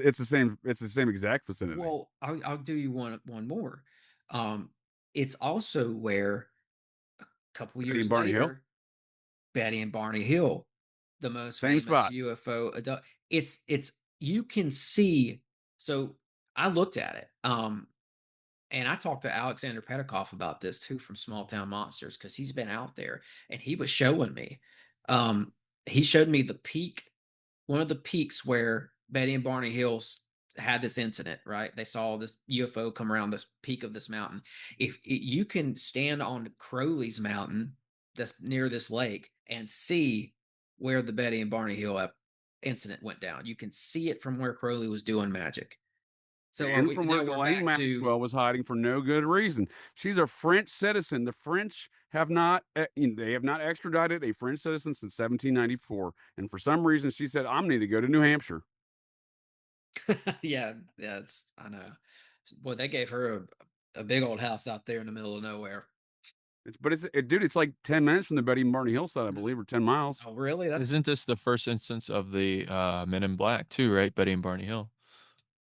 That would have been Maury Island in 1947. Yeah, I was going to say, I think we had some Men in Black stuff there, right? Yes, but they weren't called the Men in Black. They weren't contacted? Betty and Barney, your typical Men in Black in the Maury Island incident. Like they were acting like Men in Black, but they just didn't have those shades and like the suit and all that. But after Betty and Barney Hill. I don't know. Betty and Barney Hill contacted somebody from the military as soon as this happened, and I want to say they were investigated by a guy from the Air Force or the Navy who came out there. What's that OID, JJ, or what's it called? Office of Internal of OIA or Is this a test, sir? Am I being tested right now? no, I'm just asking you. I'm trying to remember. Was it OSD or OID? I don't recall. Which department? It's the Air Force's uh research department or whatever. They're Yeah, I I'll know get what you're back. talking about, but I don't remember what. Is it OID or So the first Are time you you talking about see, the Project Blue Boat? AFIT? no. no, they have like a operation of, It's a special operation group. yeah. So the first time you see the Men in Black that I could tell was 1947. They seem Okay. to emerge right alongside of the whole UFO modern phenomenon in and of itself. You've got three major incidents that kicked this thing off. Um, we can talk about whether or not this was all a big psyop or not later, but it was Maury Island, 1947, Roswell, of course, 1947, and Kenneth Arnold in 1947. That's why we have a UFO movement today. It all goes back to that year. And you Yeah. see I a think you're lot spot of on, stuff, sir. a lot of What stuff else do we coming get out. that year? A lot of Nazis, right? Yeah, absolutely. Yeah, this all happens in it dances right alongside of the Project Paperclip. And I mean, there's so much that you could go decode with 1947. The world we're living in right now is the way it is because of that year. And we can have that conversation, like I said, about what really happened in Roswell. I would suggest that it probably was a Nazi craft. I think that something did come down out of the air there. I think that we had Tesla technology because when Tesla passed away in 1943, they sent Trump's uncle in there to retrieve this technology. And some of the technology he was tasked with retrieving was some sort of a beam that brought flying objects down out of the sky. Yeah, that's No, the dude. I think all this stuff is alien. And I think that's Lake the Maxwell death was up ray. there because of alien too. So I stand corrected. It was 80 miles away from the Betty and Barney Hill incident.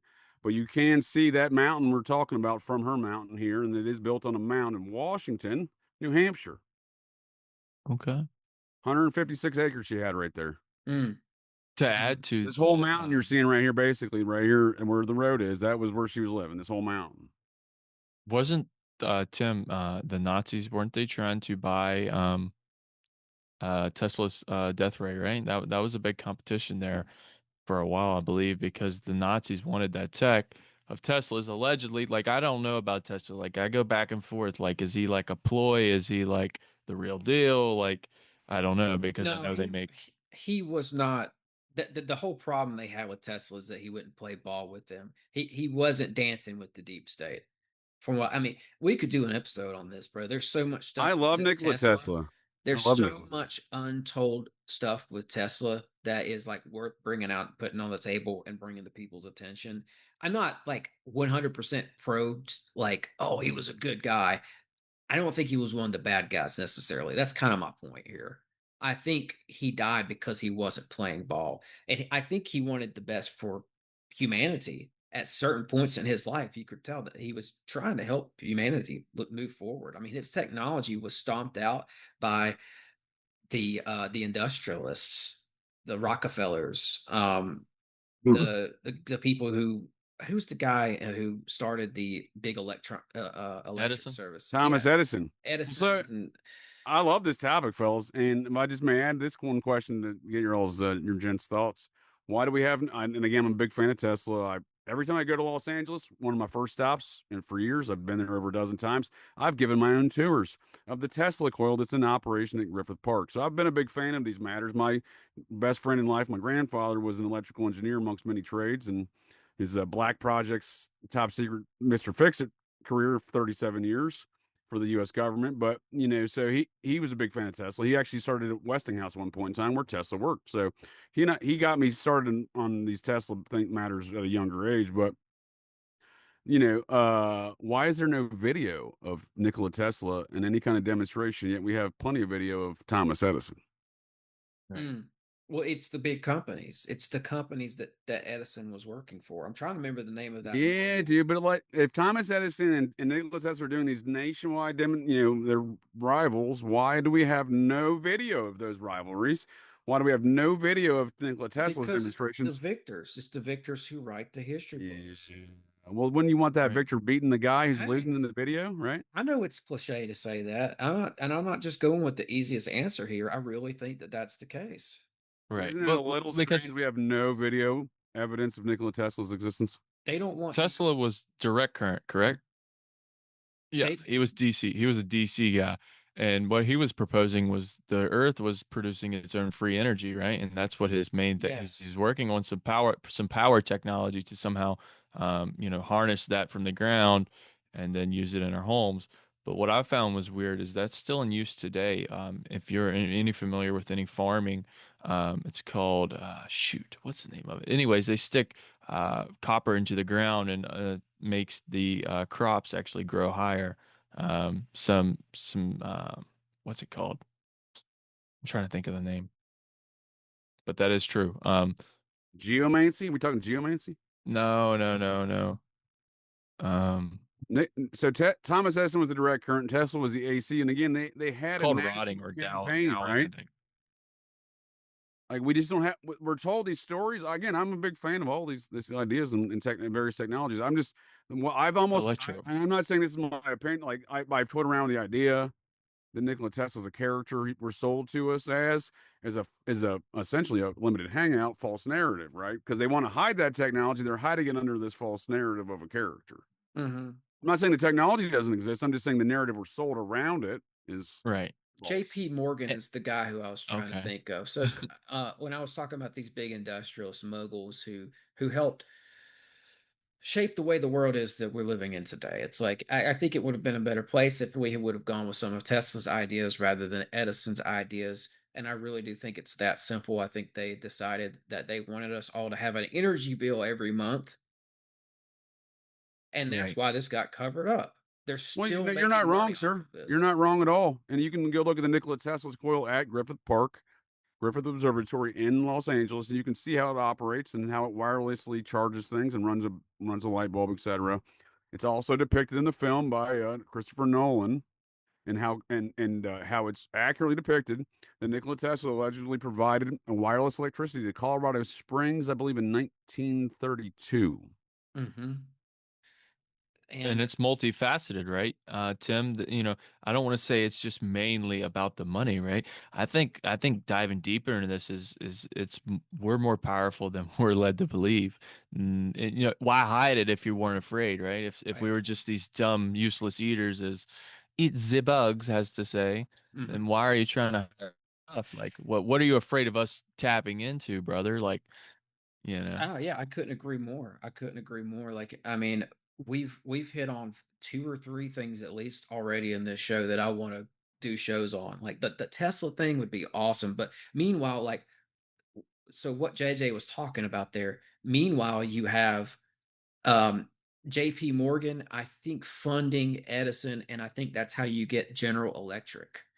And General Electric, going back to the Nazis, they Mhm. were helping Nazis come over here. They were before paperclip was officially a Oh yeah. thing. Um, they were working out. It was von Braun who worked out a deal in 1944 before the war was over with General Electric to come over here. That's how we have a paperclip, was because of Yup. General Electric. Are So you familiar with General Electric also funding the Nazis to go into the yeah, war? yeah. Well, that's I the mean, exoteric understanding, right, gents? Because Werner von Braun had a pen pal relationship with excuse my Jack language, Parsons but when Jack Parsons was 16 years old. So we're sold an exoteric telling a lot of these things, an exoteric and I think false narratives around this film. But this is Christopher Nolan's Prestige, and in that film, this is an accurate portrayal, allegedly, of history where Tesla was in Colorado Springs and provided electricity. Now, that's not going to hurt you. That's the difference between the Edison version and the Tesla version, allegedly, right? Of these electrical charges. The Tesla coil is not going to shock you. It is going to provide right. wireless electricity, though. There's a It's a weird wizardry, but It is you can see it wizardry. working with your eyeballs and your brain holes at that Griffith Park Observatory. But we do see it in fiction. I think there's some stuff that is, again, there's a lot to these tales. It's not just that simple. Oh, you're right. It's because it's alternating the current, right? I'm sorry, I got it backwards. Tesla was about alternating current, not direct current. That's what he was saying about the free flow of electricity. That even like my dad, he's an electrician. So me and JJ always knock all the time. All these big podcasters or spokespersons or higher ups is who's your dad and what do they do? Well, my dad's never a plumber, sir. Never a plumber. They're never plumbers, electricians, carpenters, nothing like that. But anyhow, I can tell you, JP Morgan's daddy was here in a second, sir. Please continue. He can attest that there is still no formula for electricity. Like electricity just is. It's not. If you think of it in this mind frame, I wish I had him to explain it, but there is no exact. You can't replicate. Like it's not replicable because alternating current is alternating constantly. So there's no. It's something to do with the electrons and neutrons. I'm not a scientist. Don't claim to be. So I don't even know what the hell I'm talking about. I'll stop there. But anyways, he's saying that there is no. It's kind of like gravity, right? It's only a theory. It's not been proven. The theory of gravity is right. It's not an actual. It's never been proven, and that's the same thing with electricity. So, real quick point here, just about some of the stuff we've talked I know about. I went 9 million different directions there, but I like it. I mean, do that. We're painting a picture. This is broad strokes, so I think we're painting a nice picture here. But I just want to point out that the Nazis in the U.S.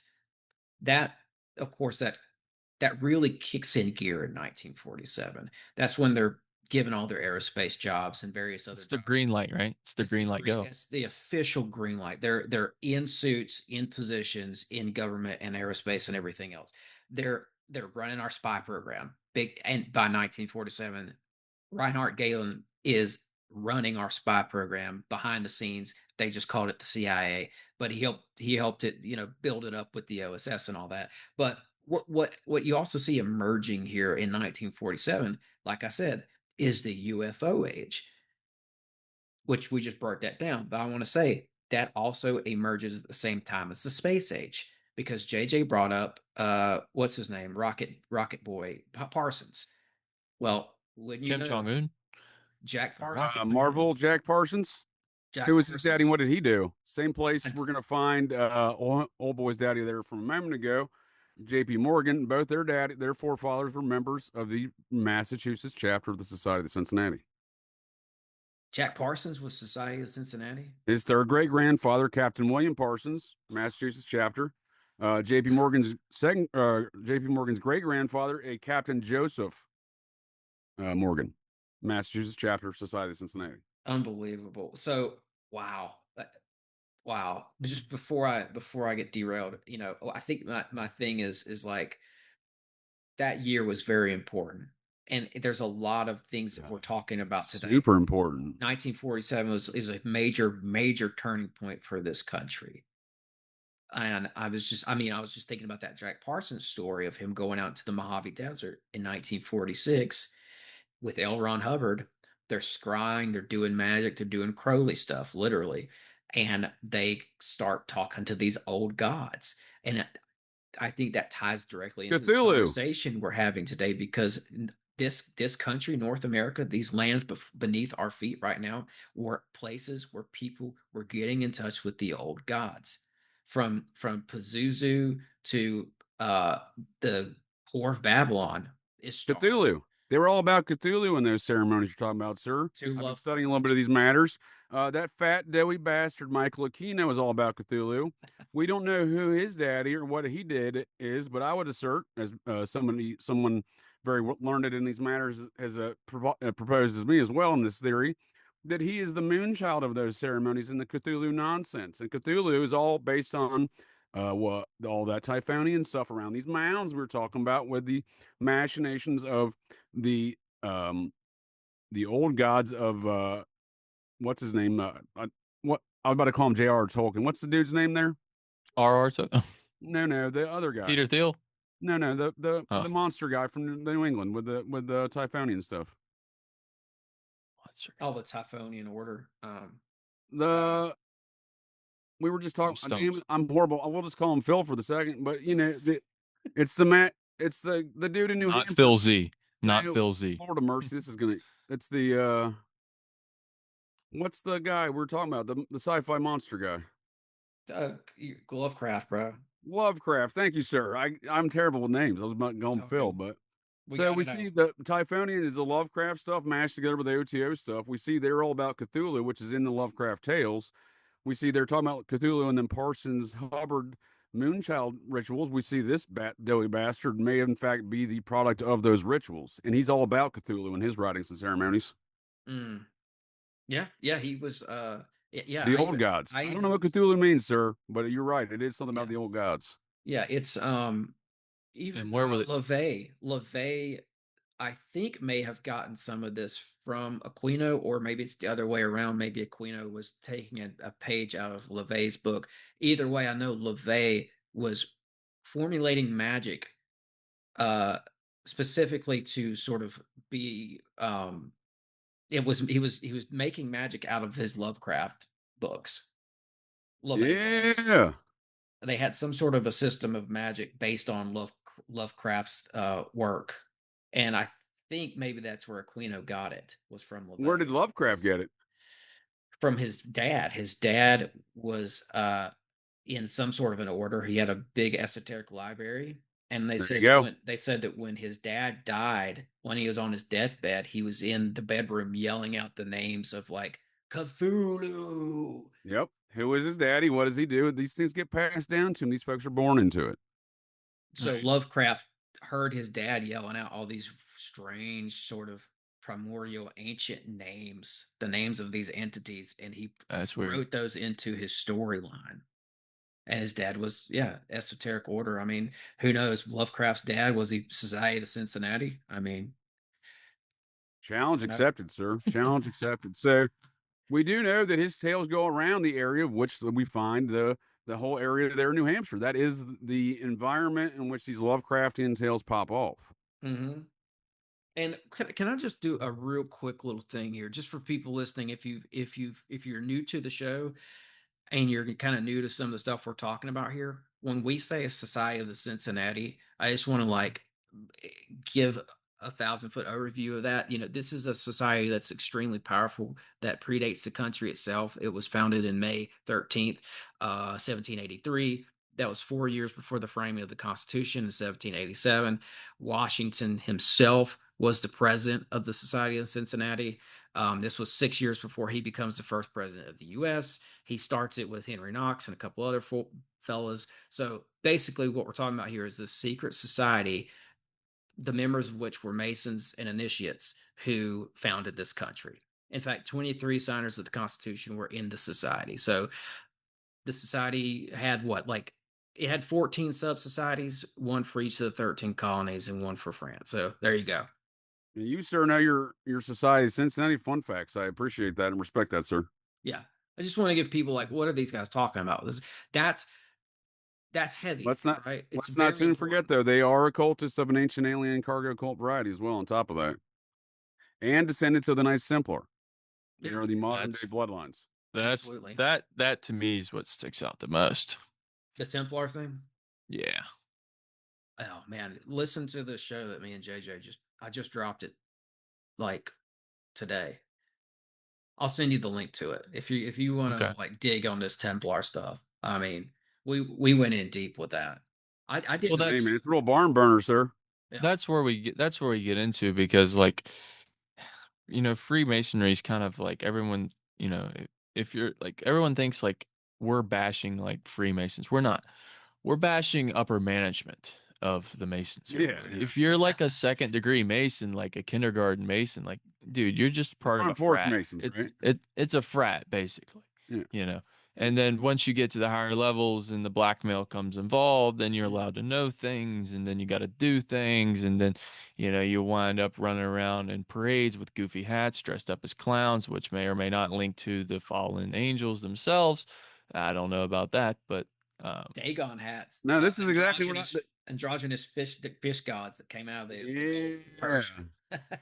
We were just talking about that the other night on Operation GCD, sir. I appreciate where your brain holes at, both of y'all, because also they're landing to your point. I've been saying this is my point. Whenever I talk about the Society of Cincinnati, I'm not talking. I am talking the anti-liberty faction of that group, but they've existed before the group was founded. There was George Washington was trying to put a lid on. He wasn't trying to start his own secret society necessarily. I don't believe so.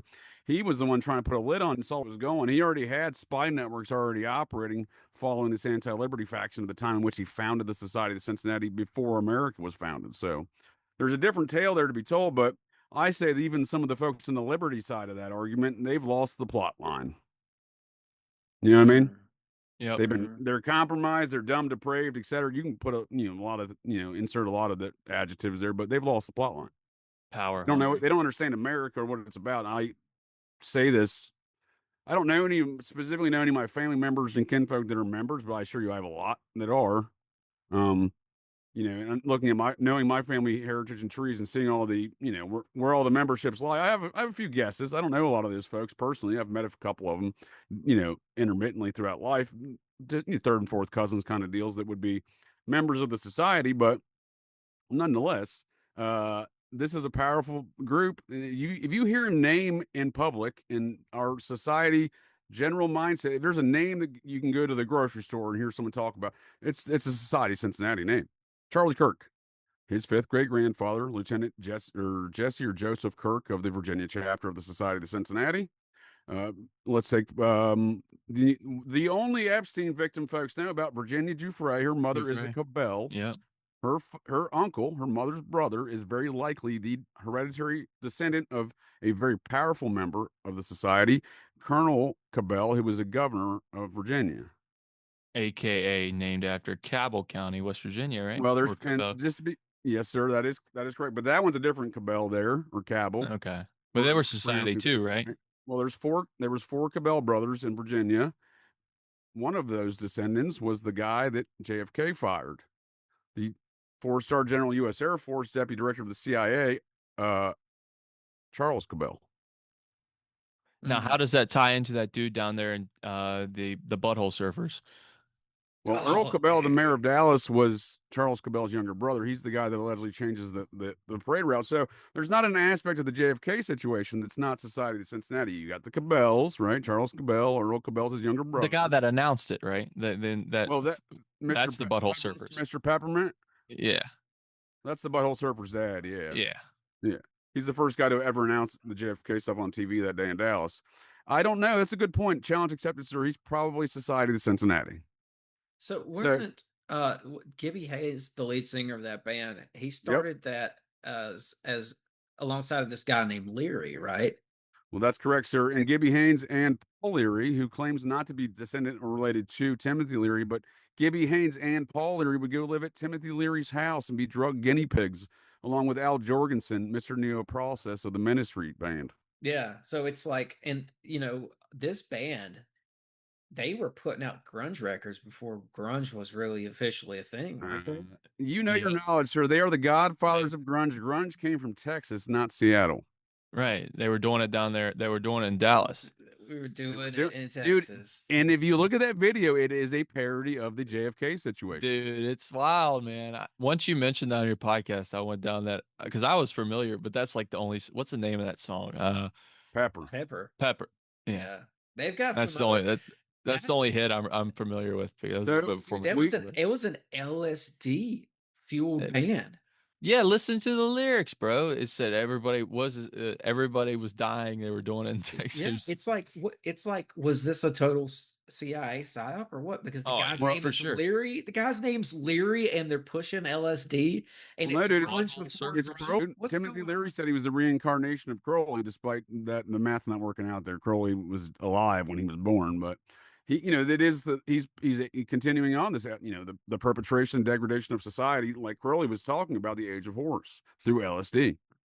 What was marketing of it through the music, right? That's marketing it through the music, right? 100%. JJ. What was Sharon Tate's husband's name? Roman Polanski.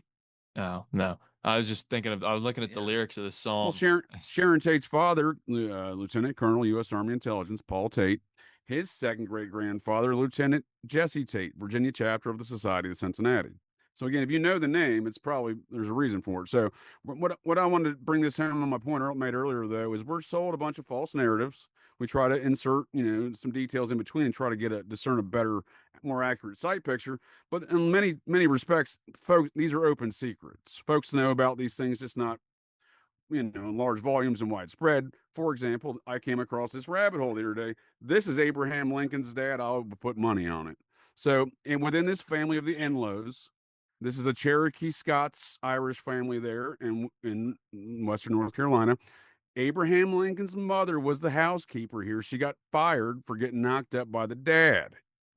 Oh, this is the dad. And if you take a look at what them boys look like from that family. This is one of them Enlow boys. This would be his half brother, Abraham's half brother. yeah. Man, they look like Nephilim, bro. Look at the neck, dude.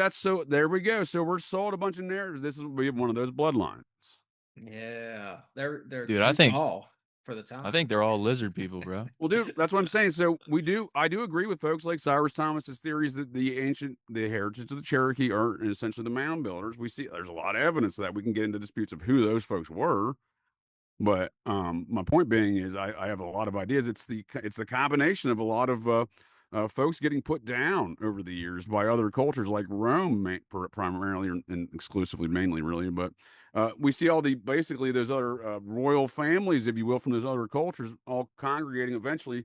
That's why you have the Cherokee and the Scots Irish so far apart in different continents, doing the same, looking the same ways, and living the same culture, calling their families clans. This is not by mistake or coincidence. And we see these are bloodlines. That would be one of those bloodlines, the machinations of the Scots, Irish, and the Cherokee there within the Enlows. I got into this because I went back into my DNA mysteries and I'll assure you they are a deep mystery. And I don't want to get into all those matters tonight. I'm not an Enlow. I have a lot of Enlows relatives and kinfolk because, again, Scots, Irish, Cherokee, and that's predominantly all my heritage.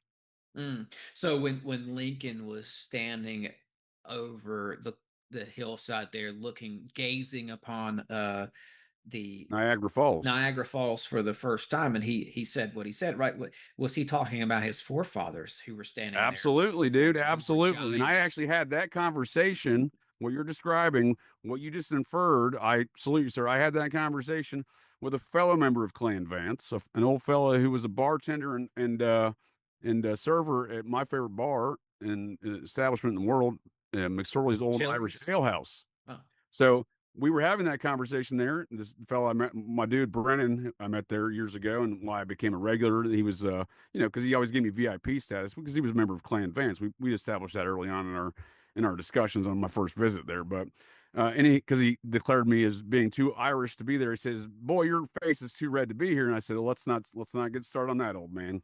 So it's the oldest Irish pub in New York City, oldest bar in New York City, 1854. Is it down there near Castle Clinton? It's in the East Village. It's 7 East 3rd Street. You, sir, may have been on an old Aldebaran star alignment. I have we'll have to get in some of that ancient history of New York City right there, sir. Yeah, Stargate action. A lot to be said why George Washington set up shop there is not only headquarters in the war after they ran the British out, but as the first capital of America. But Abraham Lincoln, before he went to Niagara Falls, went to McSorley's Old Irish Ale House. Probably want to check out the star alignment, bro. There just happens to be a bar right on that star alignment. Well, and a bar that he visited right before he went and gave that speech at Niagara Falls that you're referencing right now. Yeah. I'd love to see if the bar is in a perfect line in between Vanderbilt's Egyptian obelisk and the old star fort of Castle Clinton. Well, it's pretty damn close. And when we're starting to talk about the actual landscape and city planning of Manhattan, you're talking about Clan Vance, sir. Not one of my Vances, but of one of what would be Abner Vance's uncle's descendants. Yeah. Man, and we talk about this bloodline, right? And the potential of Abraham Lincoln maybe having giants in his bloodline, dare I say Nephilim or something of the likes. And I just think about like those people and what they believed in. It's not unlike Vanderbilt's Egyptian obelisks. Like they had these crazy beliefs, right? They were believing in a lot of these entities. Like we've mentioned a few on the show today. Like we've mentioned, like Dagon came up, Oannes has come up, Pazuzu, Cthulhu, even Ishtar came up, and like talking about these cities, right? I think what we're finding here is a watermark that's on all the cities, an ancient sort of watermark where it's like there it's all over the place, but it's also here in Nashville. Like, because I've been looking into these esoteric affairs of the old Nashville, the city that was here before the current city, and because I found two separate records that say they were ancient cities here that Nashville was built upon, and when you to tie it in with these entities and with this ancient belief system, you know, why is there a 49-foot statue of Athena here in town, encaged in a Parthenon? You know, you look into Athena, on a it's mound site. on The a Parthenon's built on mounds. it's Athena in the old legends emerges from the head of Zeus after his head was split open. Man, you ain't kidding, sir. So it's I a apologize, it's a very psychedelic story where it says that Athena emerged from Zeus's head like it was a portal, and she was like fully grown and ready for war.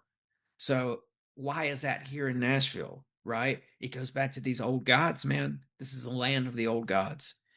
Yep. And the football teams clearly state that, you know what I Yeah. mean? You have the New York Football Giants, the Nashville Titans. Who else? Right, right. Yeah. Dude, you ain't kidding there, Tim. This is pretty much on a close alignment. These major sites of Washington's, and then Lincoln's importance there in Manhattan, and then where they put the Vanderbilts put the giant dick statue. Mm-hmm. There's a couple other things on the alignment. There's an old church. I'll have to look in my notes. I don't remember the name of the church, but there's also a square. I mean, if you take McSorley's out of here, dude, that's almost a direct line right there, man. It is, man, bro. Yeah, yeah. That's wild. Is that? It's pretty wild when you. That's what I'm saying. I like to look at things, man. I like to map them out. I like to look, whether it's crime or anything else. You start looking at things like this, man. You're like, wait a second. There's a lot. You know, I mean, well, have anyone seen? Have y'all ever heard of Manhattan Henge? I think that's what they call it. So on the equinoxes, you can see the alignments laid out by that Vance fellow I was talking about. You know, I mean, one of the city planners there in Manhattan. You can see the alignments they set up. Yeah, on the equinoxes, it shoots down. You can just see a straight shot down. I think it's 6th Avenue. Mm-hmm. I've seen a picture of that. It's remarkable. I've witnessed it, sir. It's very remarkable because again, there's a lot of buildings, a lot of planning, a lot of forethought in which to accomplish that. Mm. Yeah, I mean this all goes back to older stuff. Even that Parthenon here in Nashville, used to sit right next to a pyramid. I have the pictures of it. They tore it down sometime in the early 1900s, apparently. But I have all these old records, and one that states that Nashville was this ancient city here, right? And there was a cave here, but it wasn't just a natural cave. It was like a catacomb. It was like a cavern. It's like, and it just kept going. It was a tunnel as well. And it was like about a mile long, they said, and it connected to our star fort, Fort Negley. We have a star fort here as well. And the opening to that catacomb is right where that Parthenon is and right where that pyramid was today.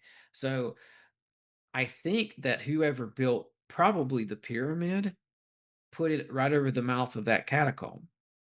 And when they tore the pyramid down, they closed that up for good. But this stuff is dude. Well, what you're describing, we're seeing right what you just said, sir. We're seeing that exhibited and indicated right here in Manhattan. There's folks doing the same practices and principles across time here in the same geographies on these ancient sites, and they're doing so using the same kind of mathematical alignments. Yeah, absolutely, man. This was an equinox alignment, no different than you'll find an equinox alignment on Serpent Mound or Sperm and Egg Mound. Same difference.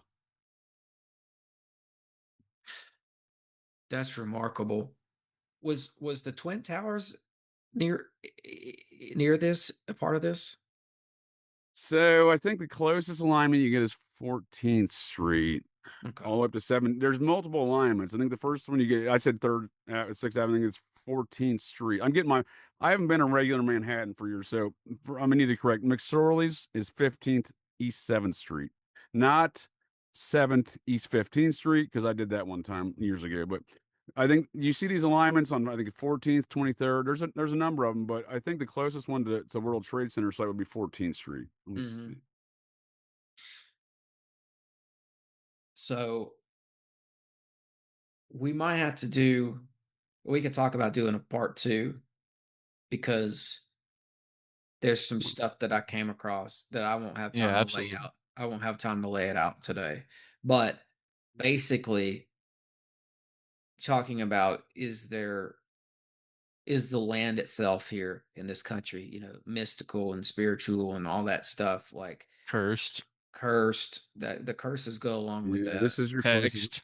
Your closest alignment is Washington Union Square Park over here in the village. To down here to where the World Trade Centers are down here. So one of the things I looked into was the spiritualist movement oriented and founded on mound sites of New York, since we're in New York, right? Yeah, the burnt over district stuff, right? Yes, sir. So we're in New York City right now, but if you go what are your thoughts on this west, though while we're here?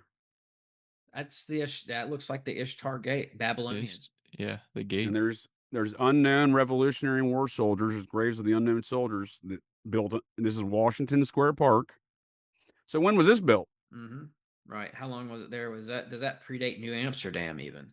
Because we know New York. I would say yes, sir. Yeah. I would say yes, sir. Yeah, this might go back to the Pazuzu Piazzi thing that we talked about. That's what I'm saying. Dude, look, when you said that, look at some of the imagery we see on here, right? We see a lot of, not just the eagle, but we see some of that kind of same imagery with some of these winged creatures, if you will. I'll call them. I don't know if they're angels or what. You know what I mean? Yeah. See the winged creatures. That could be, one man's mothman, another man's angel, sir. Yeah, that could be a goddess, right? It could be. I'm just saying, it's how much different is that than Mothman? It looks a lot like Athena. This particular image here looks a lot like the Athena that we have here in Nashville. And well, absolutely, and Athena's part of their match. So the Society of Cincinnati mashed together all those ancient goddesses: Athena, Diana, Hecate, right? And then in Lady Liberty. That we get. That's where we get America, Columbia, their goddess. Yeah, the dove, Columbia, the dove. Dove is associated with Ishtar and Anna. Yeah. But I don't think when we were talking that stuff earlier in my brain hole, I don't see much difference than this indications of what we see Lady Liberty. So Lady Liberty, Columbia, Lady Liberty, America here, she's always depicted like you're seeing here with what you're saying is the Diana features, is she's depicted with those. She's a hunting and war goddess, if you will. Nonetheless, I don't see any difference between that and the depictions of what you're describing there with that rock engravings and with the Mothman situation. It's the fundamental features of the archetype. Right. Can I share my screen? One thing I found really something. You said New Amsterdam, so let me pull something up. It's so weird, dude, because all these for example, all these different forts back in these days, this is where things I like to go because things get a little wild here, you know what I mean? I like to get it gets a little loose, when people think you're crazy for saying this stuff and they're summoning different things, what have you. Let's go ahead. You're a Looney Tune, sir. I'm out of here. I can't believe you're saying these things. Yeah, let's go ahead and share this. Okay, so here's a star fort, right? This is a perfect representation of a star fort. Michigan's known for a lot of them. Up in that neck of the woods, a lot of star forts up there. But if you look at this fort here, it's got 4 sides. You come over here, you go to New Amsterdam. Well, here, I mean, is this the same? You know what I mean? Is this the same fort here? What are we talking about? What are they doing here in New York with these forts? Yeah. What are they doing in the forts in general, right? There were several of those star forts right there in that general area. I mean, it's the same thing. You know what I mean? One of the most seminal events in American history occurred on a star fort in the War of 1812, over in the Baltimore area there of Fort Key. Francis Scott Key wrote the Francis Scott Key Bridge, yeah. I'm sorry, the Star Spangled Banner. Star Spangled Banner. Yeah. So that was that. Okay. Bring up that one, sir. That's a star fort. Oh shoot. Where was that at? It's in the Baltimore Harbor. It's Fort Key, right? Am I naming it after I the think man song? I think that's the name of it. Thought so. Well, you know, funny enough, there's a star fort associated with this spiritualist movement that I was talking about as well. And that bridge collapsed there. This Francis Scott That was Key right Bridge. there. That was right there. Yeah, the Battle of Baltimore. Yeah. So A lot up here though is very Catholicized. There's a lot of Catholics in Maryland, DC area. Catholicism's very big in Fort this. McHenry. Fort McHenry. I call it Fort Key because that's where the dude wrote the song, but it's Fort McHenry. But dude, I mean, this is like, what's up with these star forts, right? yeah, This is one of major events in America. This is where the Star Spangled Banner was written in a war that we lost, by the way. Yeah, this is right here in downtown Baltimore. That's crazy. It's right there, I didn't even dude. know that. It's right there, dude. Let me share my screen. I went Oh, there. you got pulled up. I spent not last Memorial Day, 2 Memorial Days ago there. I like to. I mean, you know, long before I discovered my heritage relative to Washington, I like to do a lot of very patriotic things on holidays. In fact, for 4 consecutive years, I spent Washington's birthday at Mount Vernon before I knew of such relations. What was Francis Scott Key's son's name? Why is that familiar to me? Phil. No. okay, so No. And was it Lachlan Key? No, John No, Ross. that'd be funny if it was. Why do I keep thinking that he's so you have a lot into the Harper's Ferry raid? Why does that keep coming to my brain? So you have a lot of these star forts here. Before I forget, like in this area, you got that Fort Ticonderoga right down here. Yeah. So you know, clearly this is New York. You got Fort LeBoeuf just downstream, sir. Yep. So there's two right there. And this is the burnt over district, right? The parts in red where the spiritualist movement emerges. So keep that in mind because I'm going to show you another star fort. Just remember where that burnt district is.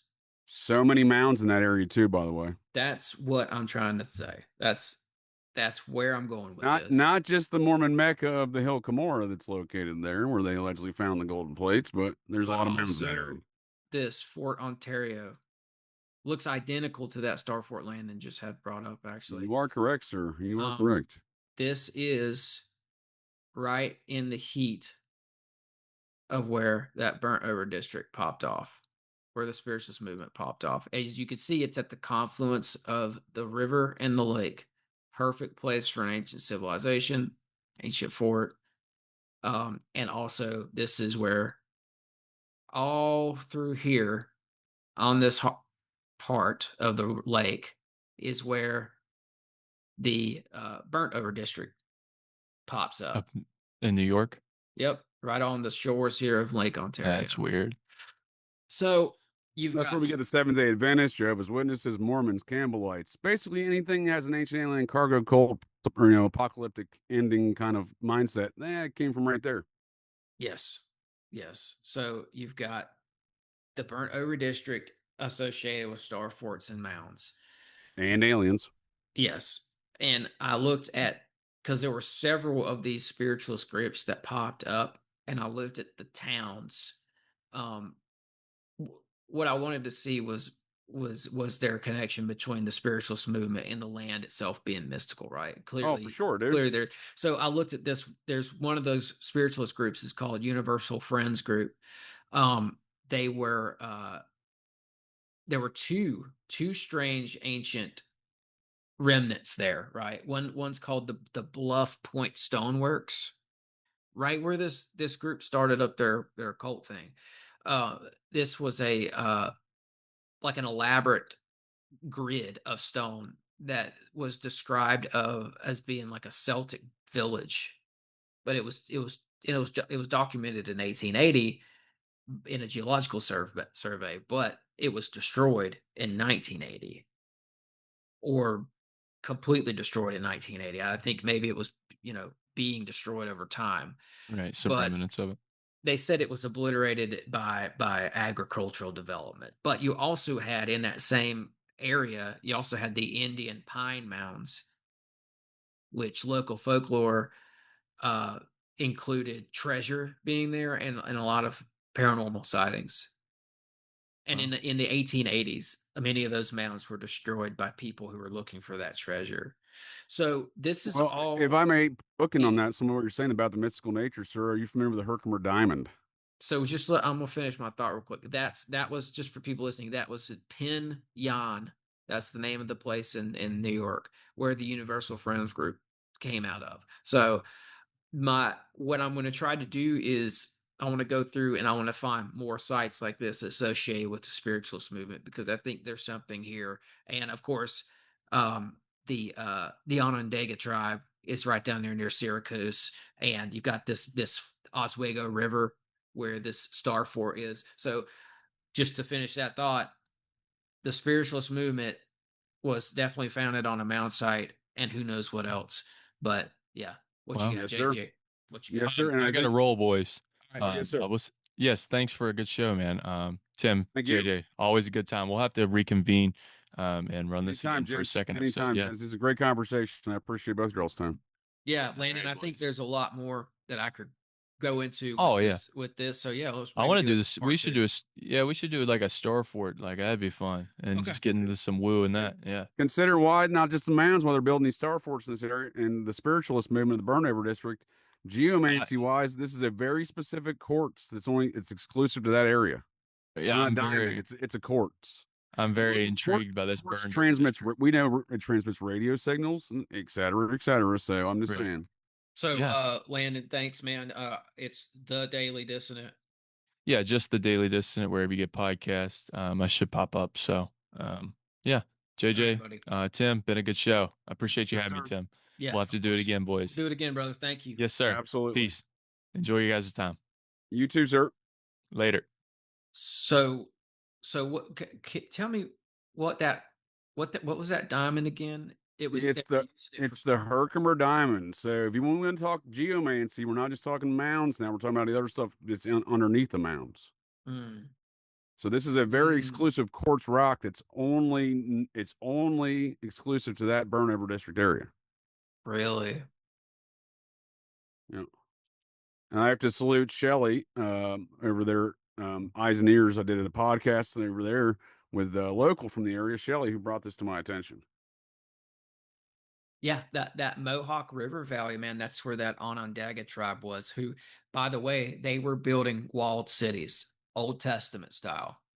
Well, this isn't far from that mountain you brought to my attention during our last conversations, and I salute you for doing that as well. I respect your brain hole for having all these new concepts that you're bringing to my attention. And when we're talking about that whole area, the goddess temple, the Templar goddess temple. Yeah, dude, it's not. I mean, if we're starting looking at alignments, dude, we're looking at that kind of across the northern area of New York. There, we're going to see from that mountain through this Burnover district onto these star forts. Now, this is the southwestern corner of what you were just showing, the star forts in the Ontario Lake area. This is Erie, Pennsylvania, essentially, right? This was Fort LaBoeuf. This plays a major factor in American history. This is where George Washington colluded with the future members of the French chapter of the Society of Cincinnati to murk his boss, General Braddock. Here at this fort. Yeah, so he allegedly on paper went up there to talk to the French about a truce between this is the French Indian War versus the British. Turns out when they go up there to later with General Braddock comes into town, General Braddock and all of his men die, and George and all of his men live. So I would argue that since these are the predecessors to the LaBeouf, as in Shia LaBeouf's family, same family.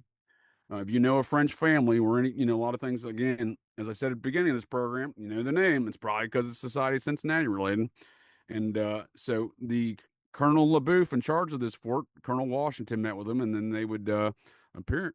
Again, I don't care what people say. I am often concerned about the result. And the result is, again, after that meeting, General Braddock goes up there, gets murked. All of his men get murked, and George and all of his men walk away.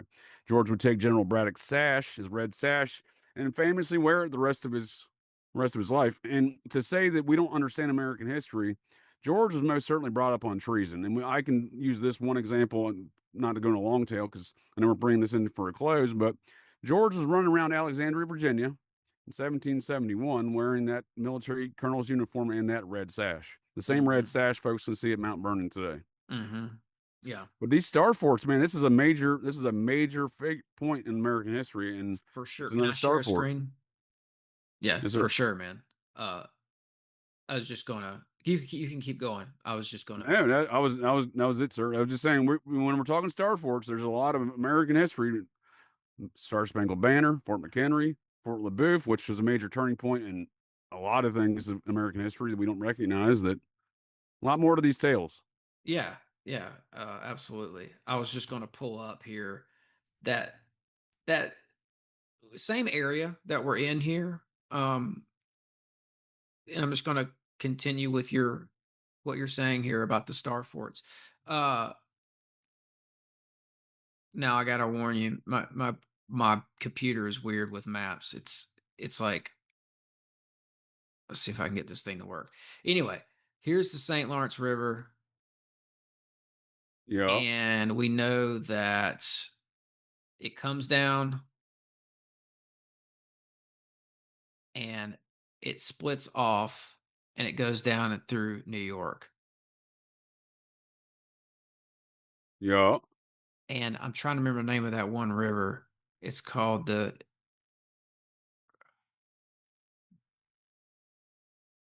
one that connects Champlain to the yes, St. Lawrence. the Red Lachute. Is that what it's called? It's something French. Yeah. Anyway, it's right here, and then you've got Fort Ticonderoga right down here, another star fort. But they were coming down.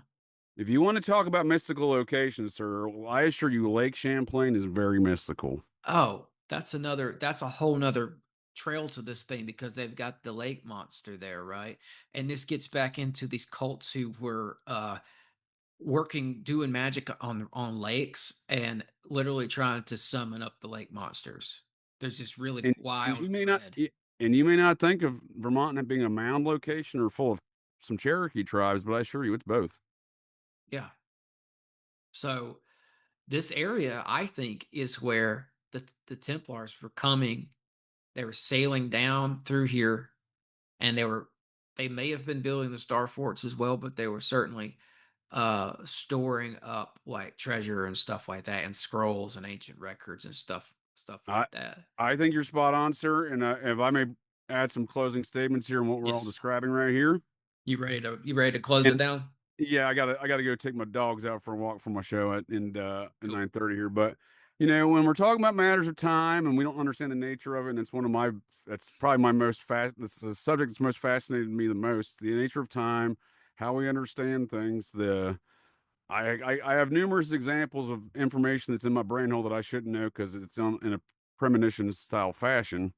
Nonetheless, my point in that is one incident I had long before I found out I was of some far deeper Cherokee heritage than anyone inferred to me as a child.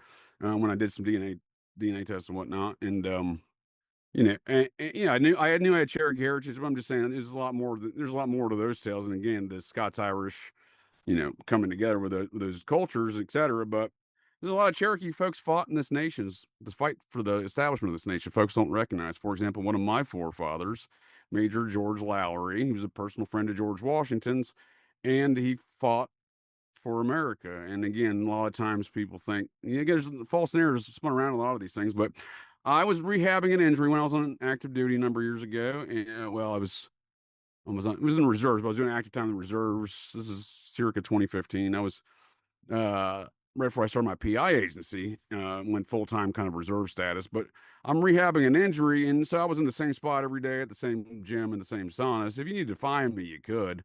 I had no idea. It's speaking of synchronicities and time and understanding what goes on in this world. And this one dude comes in one day and he's a retired Marine command sergeant major. And he acted like it. And when I say that, this is a chopping list of guy in the Marines, and he was, he had the bulldog on his arm, he had some other Cherokee on this arm.